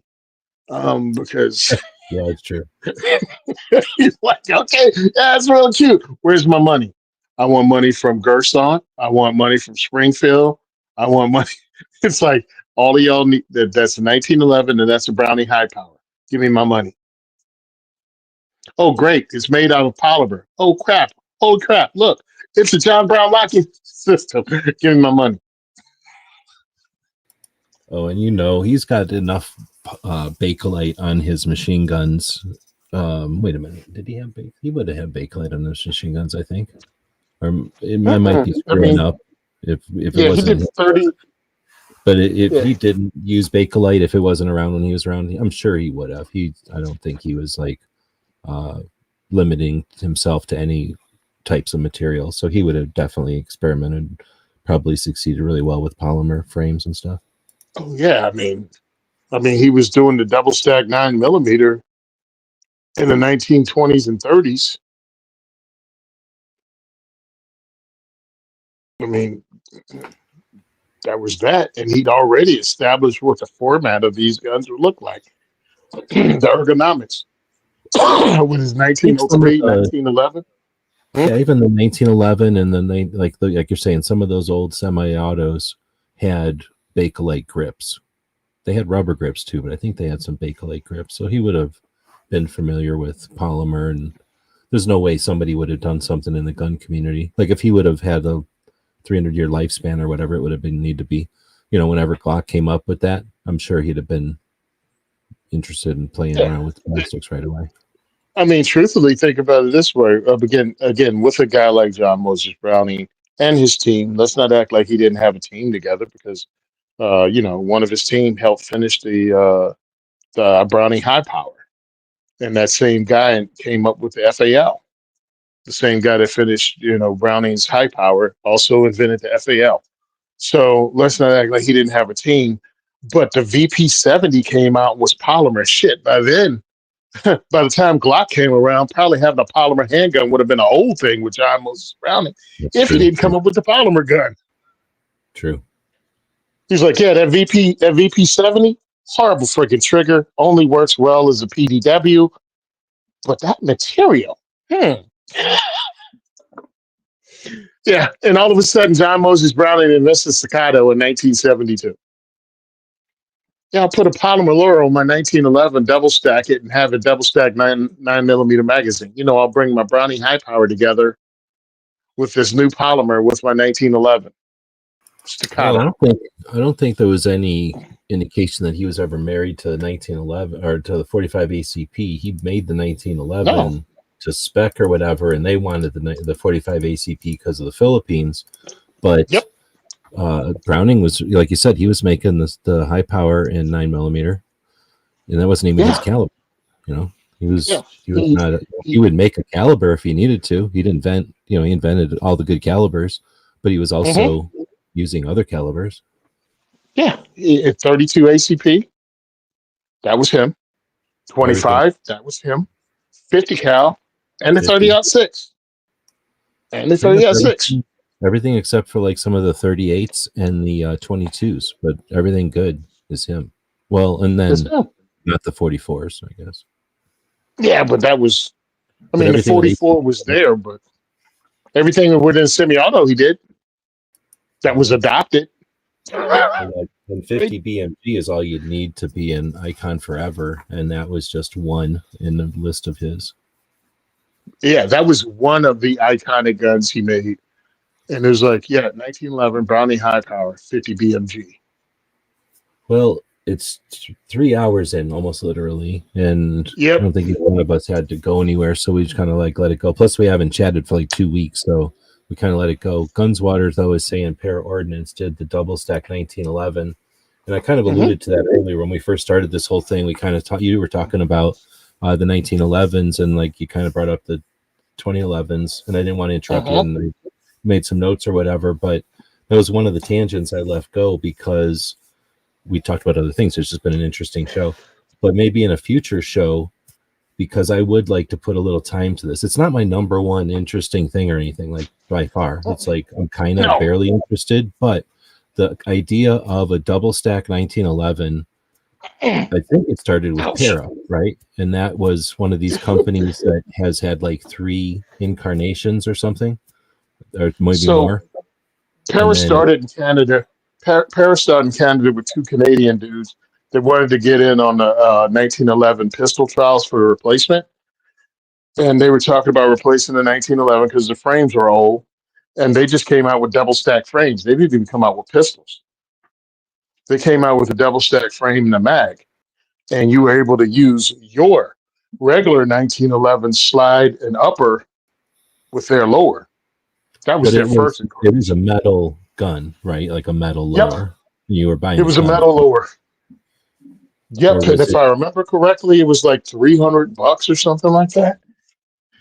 But for their lower, essentially be a gunsmith, a 1911 smith, to be able to get your gun upper to run on it, and then the mags and everything. Like it wasn't just you had to like put it together. Boom, it works. Now remember, we're dealing with 13-year-old me reading it in magazines, so my assumption was it worked. But you'd have to move your parts down. They didn't sell a complete lower. Again, if I remember correctly, they had their parts that would be for a double, a wider gun.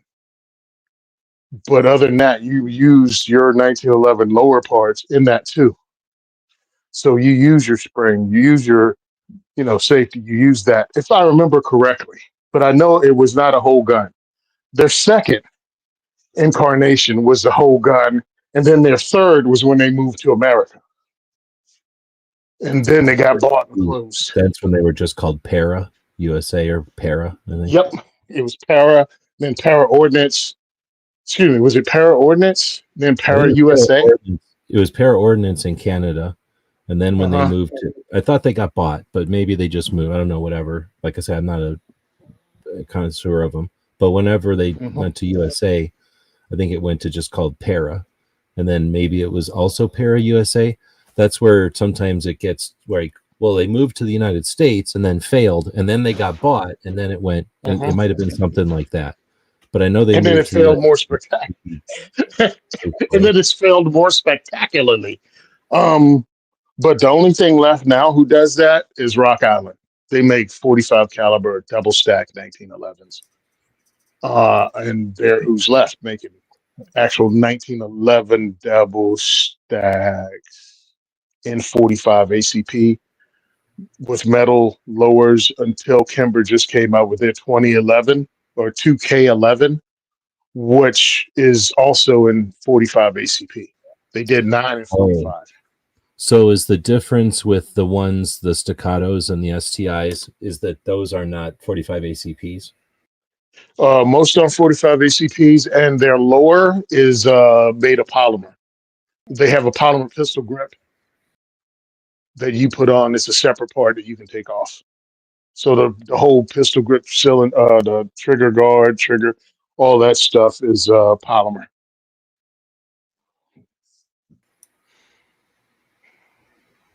And what, you can buy just the parts and put together a para, or STI, or a no, but you buy you can buy the staccato, and if you don't like it, that particular grip holds part, you can actually purchase that entire part from somebody else. So if you want an aluminum one, you can actually buy an aluminum lower for staccato, or you can get another polymer one shaped differently with more or less aggressive stippling. All that can be done separately, and you can swap that out by hand. You don't have to actually go to a gunsmith or anything. You yourself can do that. But with the Para or with the Rock Island, even with the Kimber, you're not swapping out those lowers because it's just a double stack 1911. And very few of them do any 40 or 45 anymore. I think if you want 40, you got to go through SVI. Instead of STI no longer exists. It's called staccato now. So SVI and the other companies will do a 40. Because understand, these are race guns built for power factor. 40 is still viable in that sport. for power factor. That's why I don't believe it'll be dead anytime soon. It's just less and less platforms carry it. Yeah, more specific platforms for the specific things that people need them for or want them for. Yep. So I guess it wasn't that as intricate or convoluted as I thought, but I knew there was quite a bit to it, kind of mapping out the double stack. Well, I guess I'm going to keep saying double stack 1911, although technically, I guess once you start making it a polymer frame 9mm, it could be disputed if it's a 1911 anymore. Plus, they don't even call it a 1911. But I think that's faster than saying Browning design, blah, blah, blah, whatever would be the accurate way. It's a trademark. It's a trademark from Staccato. What do you call the thing?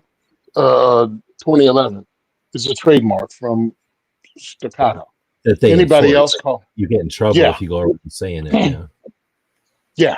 So people say it, but it's like, yeah, dude, you're using the wrong term. And everybody has their own name. I look at it as it's a fad. I'm not mad at it, whatever, but understand that just the reason a staccato costs as much as a staccato does is because it takes all of that hand fitting. It takes that higher level of manufacturing to make something work like that.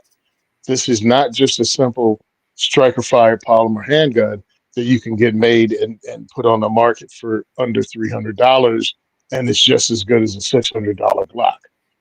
No, this is something totally different. And truthfully, and I think we understood this, a good middle of the road starter 1911 with no excuses, the gun's gonna work, starts at about $1,500 for a single stack, traditional 1911.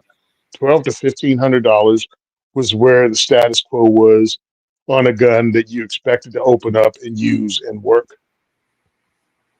And we're talking about Springfield Armory.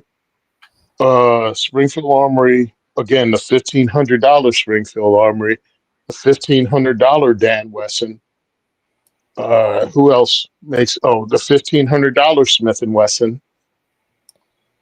And Colt's not even making that list for the most part because their QC fell off. Built to spec. Yeah.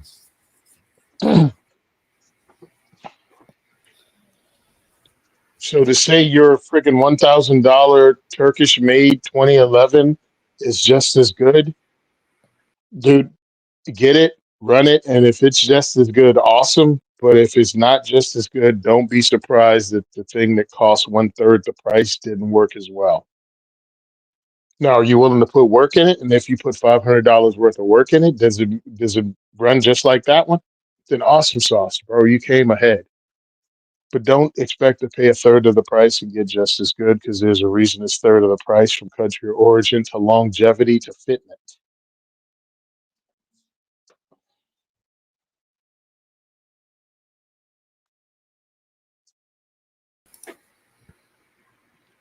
Because of the way this thing, there's nothing I can even do to move it.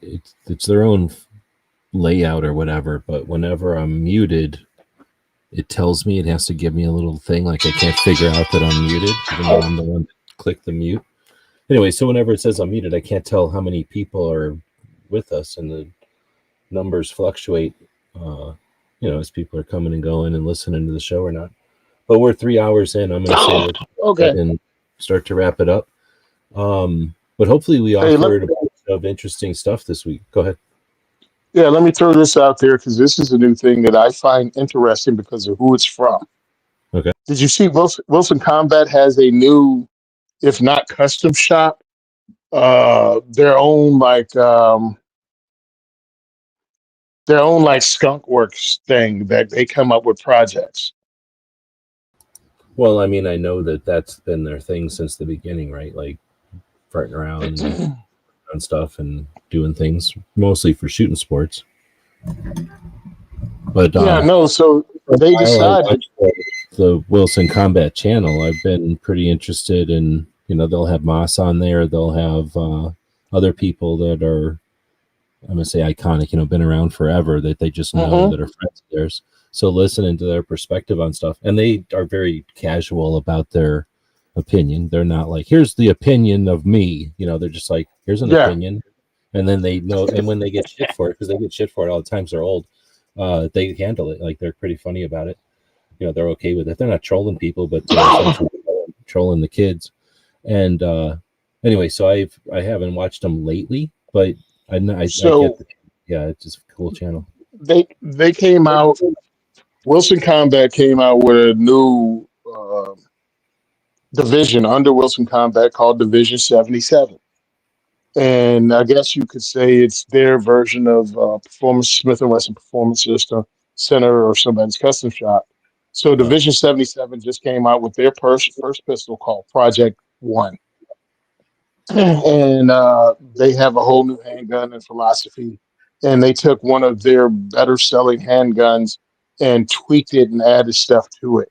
But I think it's an interesting concept that now even the supposedly custom shop has a custom shop.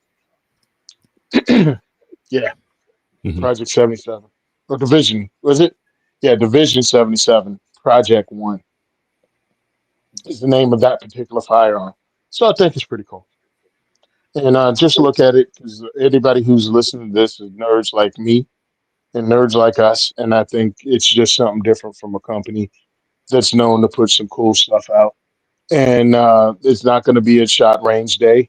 And I don't even remember Wilson actually having a booth at SHOT. They don't need to. They don't think that's their thing. Like they're kind of internationally known. You know what I mean? Like they don't need to. Yeah, but Les Bear is there, and so is Nighthawk Custom. Well, that's okay. So that was what I was going to say. So I knew about Wilson because for a couple of reasons, but I was not Wilson. Like I'm not a competition shooter, so I was never enamored by them. I like that they're green, like their shotguns and stuff are green, but I'm not a 1911 guy, so it was just never. And I understood that their mags are the shit. Like their mags, right? Wilson mags are the way to go. But aside from, I knew that if I was, and I own Wilson mags because I'm not an idiot and I don't know about 1911 stuff. So when I go to people who did, they all said use Wilson mags. So aside from that, I didn't know nothing about them. So now I'm going to go back to 2012. Me and Haas are driving around in the cop car doing the big road trip. And that was like the first big gun show loophole tour road trip. And we're getting close to, we were in Tulsa area and we're heading towards Memphis, and we call around and get invited to go to Nighthawk. Actually, it was Chris Costa that got us in with Nighthawk, and they say, sure, come on by at like 6 a.m. one day. It was like on a Tuesday or something. So we go to the McDonald's and we do like a pit stop and clean up a little bit, wait for 6 o'clock, and then go over and take a tour. And that's how I learned about Nighthawk. And Nighthawk, so essentially there was Wilson Combat in this town in Arkansas, kind of middle of nowhere, Arkansas, let's say.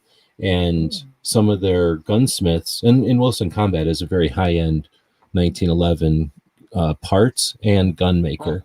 From these guys all invented the sports. So like from the beginning of sports, these guys were making these massively well-known 1911s.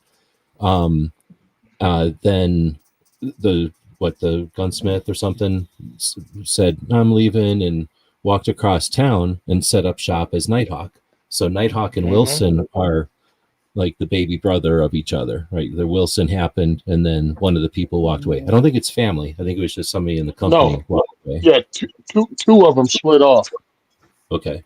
And they're cool dudes. And I don't think there's like a massive animosity. I think it's more of like, we wanted to go this way. They wanted to go that way, like military law enforcement versus competition shooting, let's say. It was just that kind of thing. Maybe I'm wrong because they're just being polite. Like I really don't know the actual back and forth of it all. But essentially that's the thing. So I was going to ask, would you be considered Team Wilson or Team Nighthawk?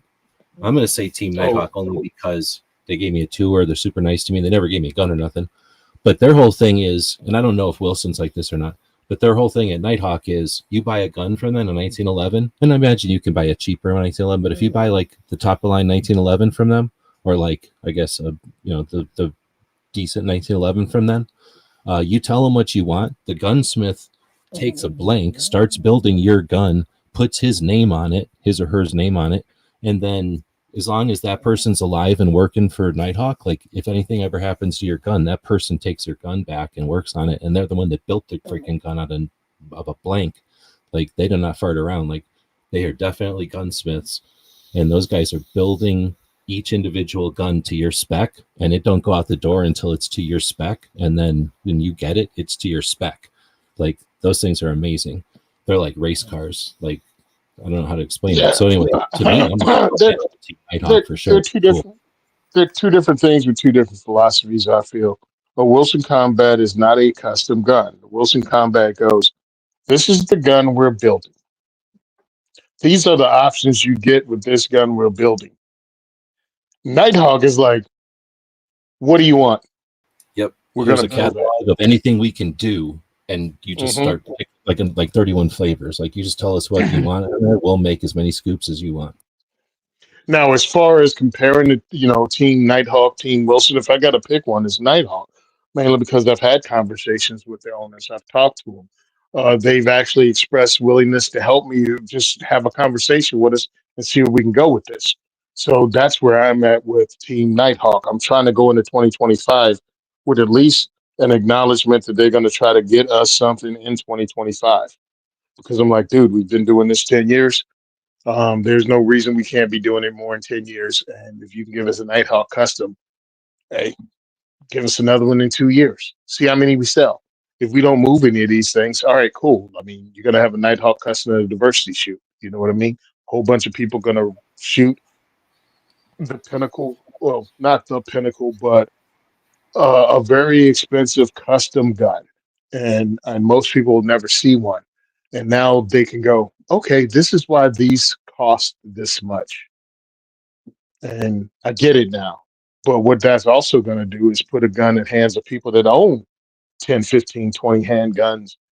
And they go, holy crap, this is what these things feel like? Yeah, I'm going to sell 4 of them and buy a Nighthawk.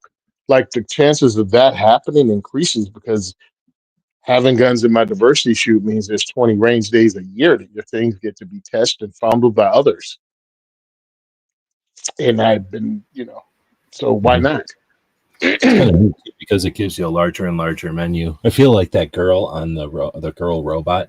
I'm like, and here's why. Here's giving you the softball pitch. It gives you it's got to be good for the diversity shoot from the diversityshoot.com website. It's got to be good for them to or for you to have a menu of guns, I guess, for somebody to be going, yeah, I kind of want to do this. Like, I kind of know about guns, so I don't know if it's for me because I kind of already know about guns. But wait a minute, what? They have what guns that I can pull triggers on? Now I kind of want to go. That's what I've discovered. It was like, yeah, dude, bro, let's be really honest. A $700 handgun, again, I live in New Jersey, is not out of the financial reach of a middle-aged man with a good job.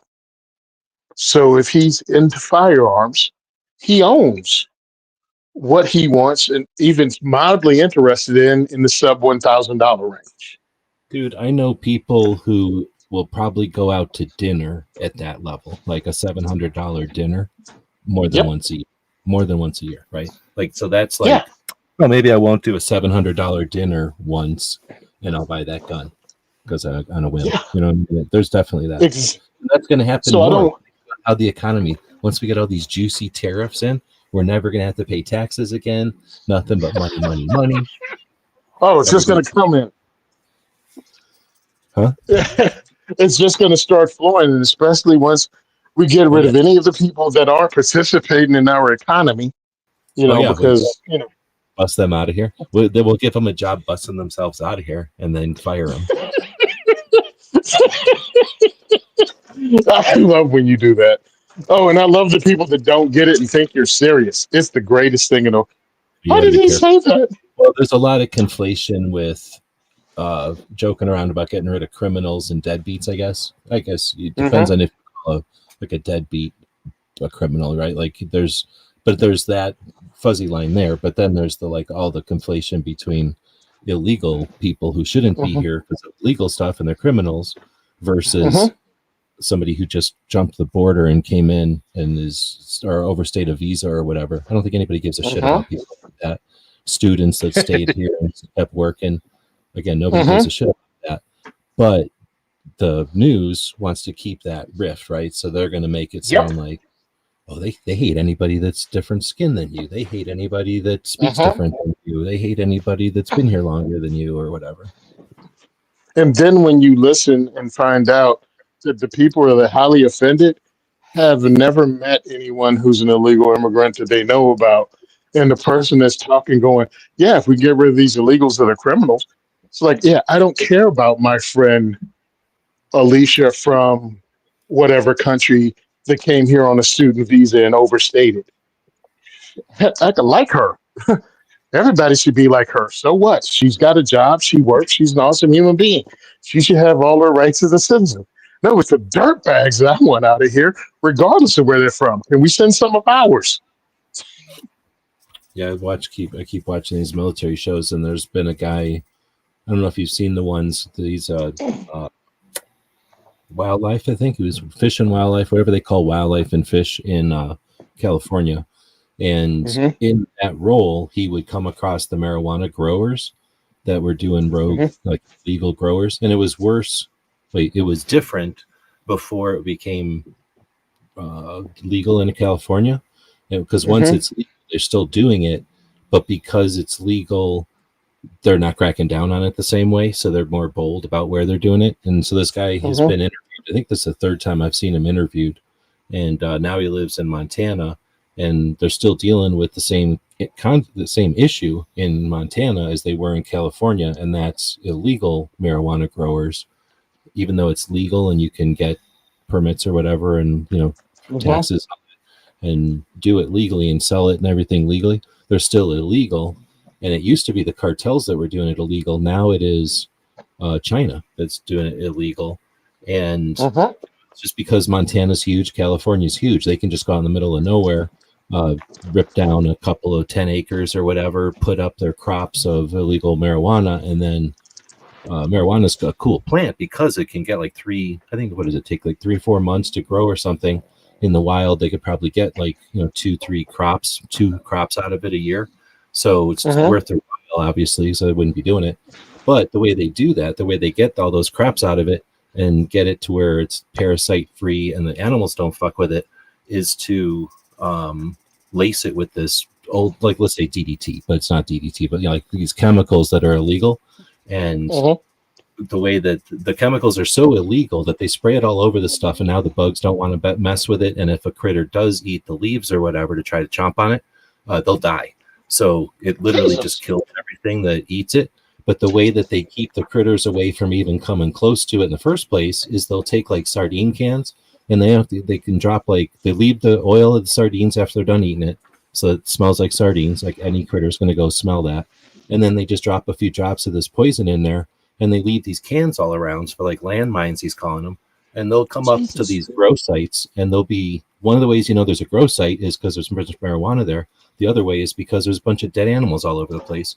And he's like, we've seen grizzly bears and all kinds of eagles and every kind of critter you can think of, because they just let everything die because they don't want it to eat their marijuana. And I'm like, yep, that's fucked up. But who's doing that? Who's the people running that plot? It ain't like some Joe Bob from the corner store who took an ad in Fiverr. It was these middle or military age Chinese, whoever, coming over the border that the border control knows about but doesn't have time to catch them, and they just leave their IDs in a pile as they cross the border. Like, yeah, they're basically being told, like, you either do it or your family's going to die, or do it and you'll have $1 million, like whatever. Like, they're either forcing them to or paying them to. But yeah, that's the kind of people we're talking about. Like, we want to see get deported, ideally, is the people like that are serious criminals, like just doing some horrible stuff that, I don't know if that's in the news or not. It was the first time I heard about it. Well, that Montana element of it was the first time I heard about it. But no, they'll never tell you about that. They need to play you off as a racist for even thinking any of that can be true. They need the divisiveness. Or even have the conversation. Like, why would you want to talk to a racist? They're just going to say racist. Dude, that's the thing that gets me. And that's why I do what I do, because I call it the diversity shoot, and some conservative, that turns them off immediately. And guess what? I don't need them. If they're going to stay that close-minded over a word, it's fine. But don't be outdone by the people that go, oh, wow, I would have never went there. But it seems like something that they're not going to hate me because I am not a conservative.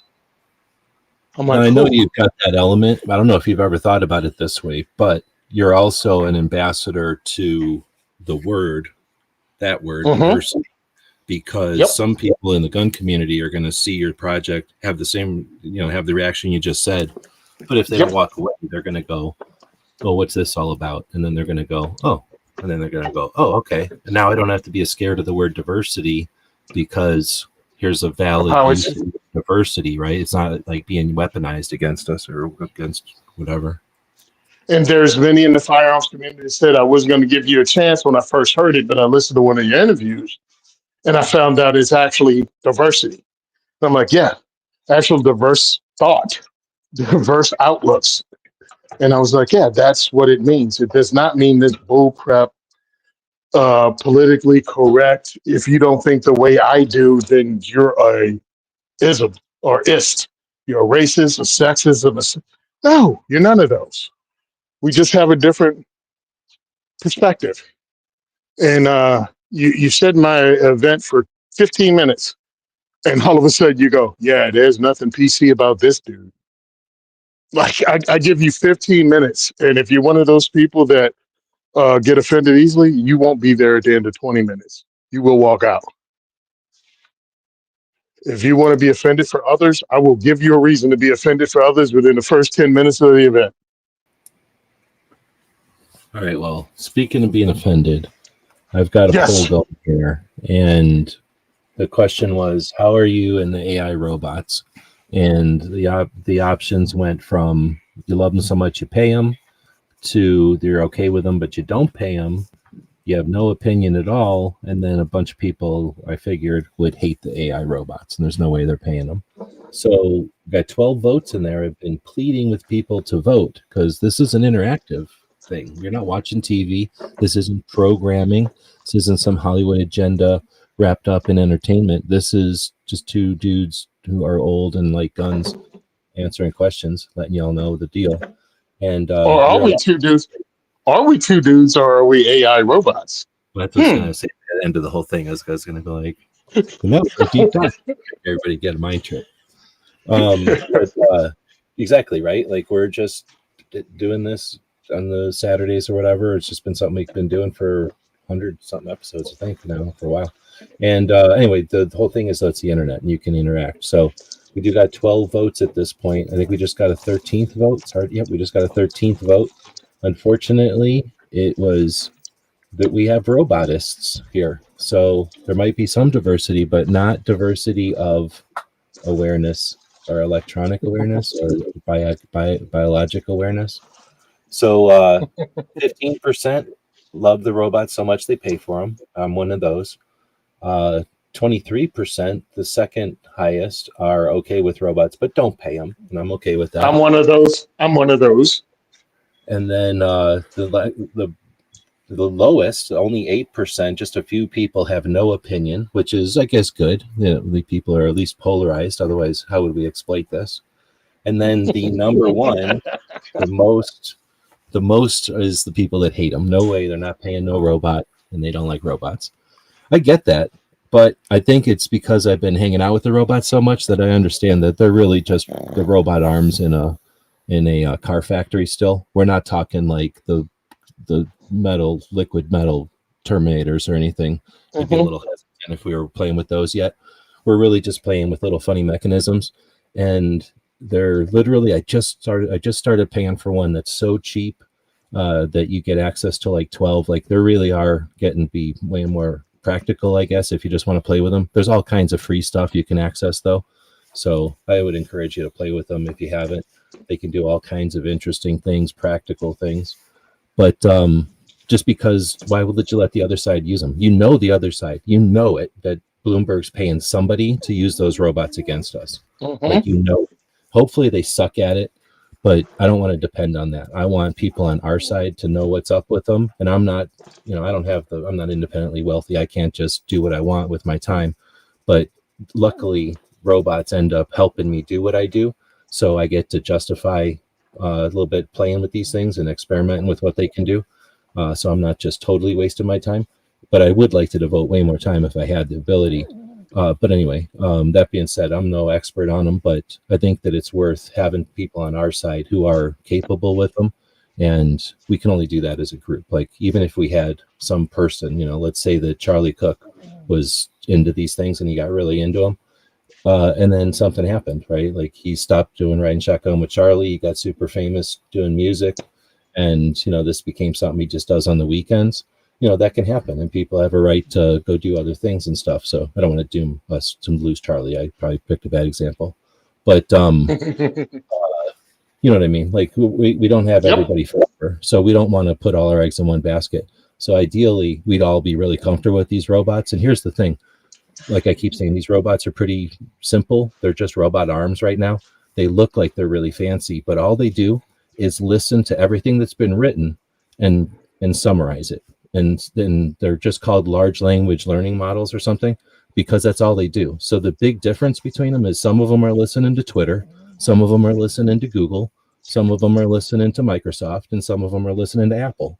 And that's the difference. So the people that are on Apple, it's a bunch of left-handed people, a bunch of people that drive Teslas, like, it's going to be a different robot than the Android group who, I don't know, like, there's probably a robot that are listening to Ford trucks or something, right? And like that Android, or that robot would be, give you different answers and different results than the one that's listening to NPR, right? So that's the difference between these things, is what they're trained on or what they're listening to. And that's why you get different results from them and stuff. But that's all they are. And I guess what I'm getting at is, if we don't participate, then they're just getting fed by the people who hate our rights, hate us, and hate our property. So, and also remember one thing, because it's a robot, it's still a computer. Garbage in, garbage out. So it's only as good as what they put in it. So if they're swinging and missing, that's because their information sucks on the other side, and you'll be able to see through it.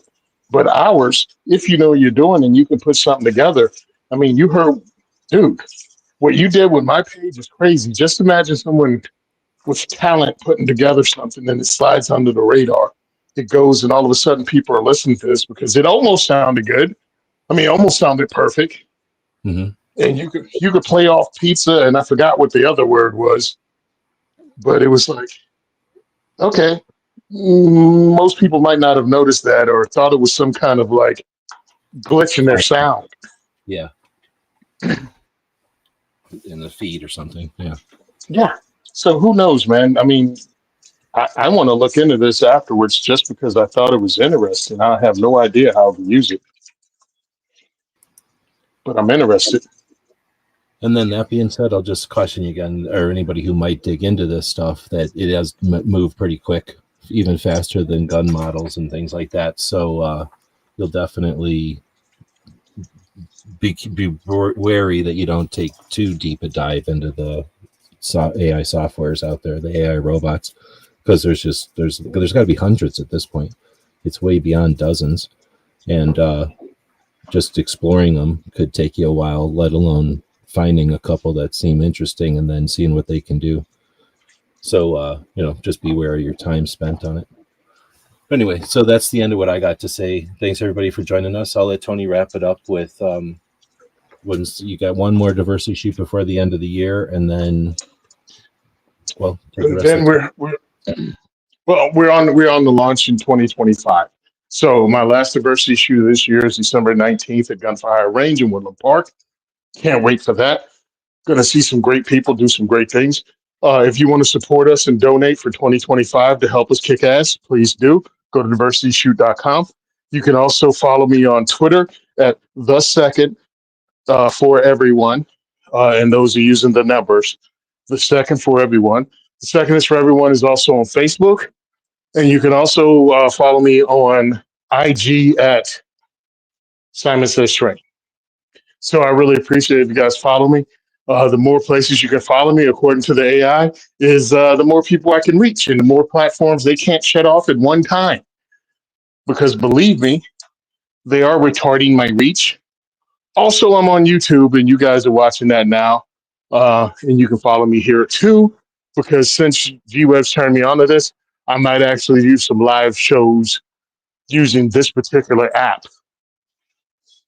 So please support us if you can. Really appreciate it. Share our product on Facebook, Instagram, or X, because the more people we reach, the better off we are. Thank you very much. And that's it. 2025 should be real interesting because I have lots of plans. Awesome. Thanks again for jumping in and being patient with us for missing the last couple weeks. See you next time.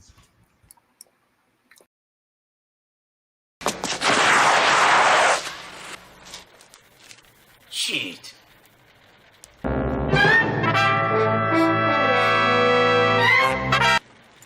Ninja? Ninja! Ninja!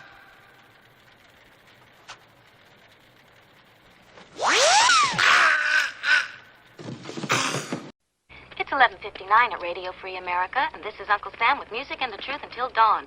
Right now, I got a few words for some of our brothers and sisters in the occupied zone.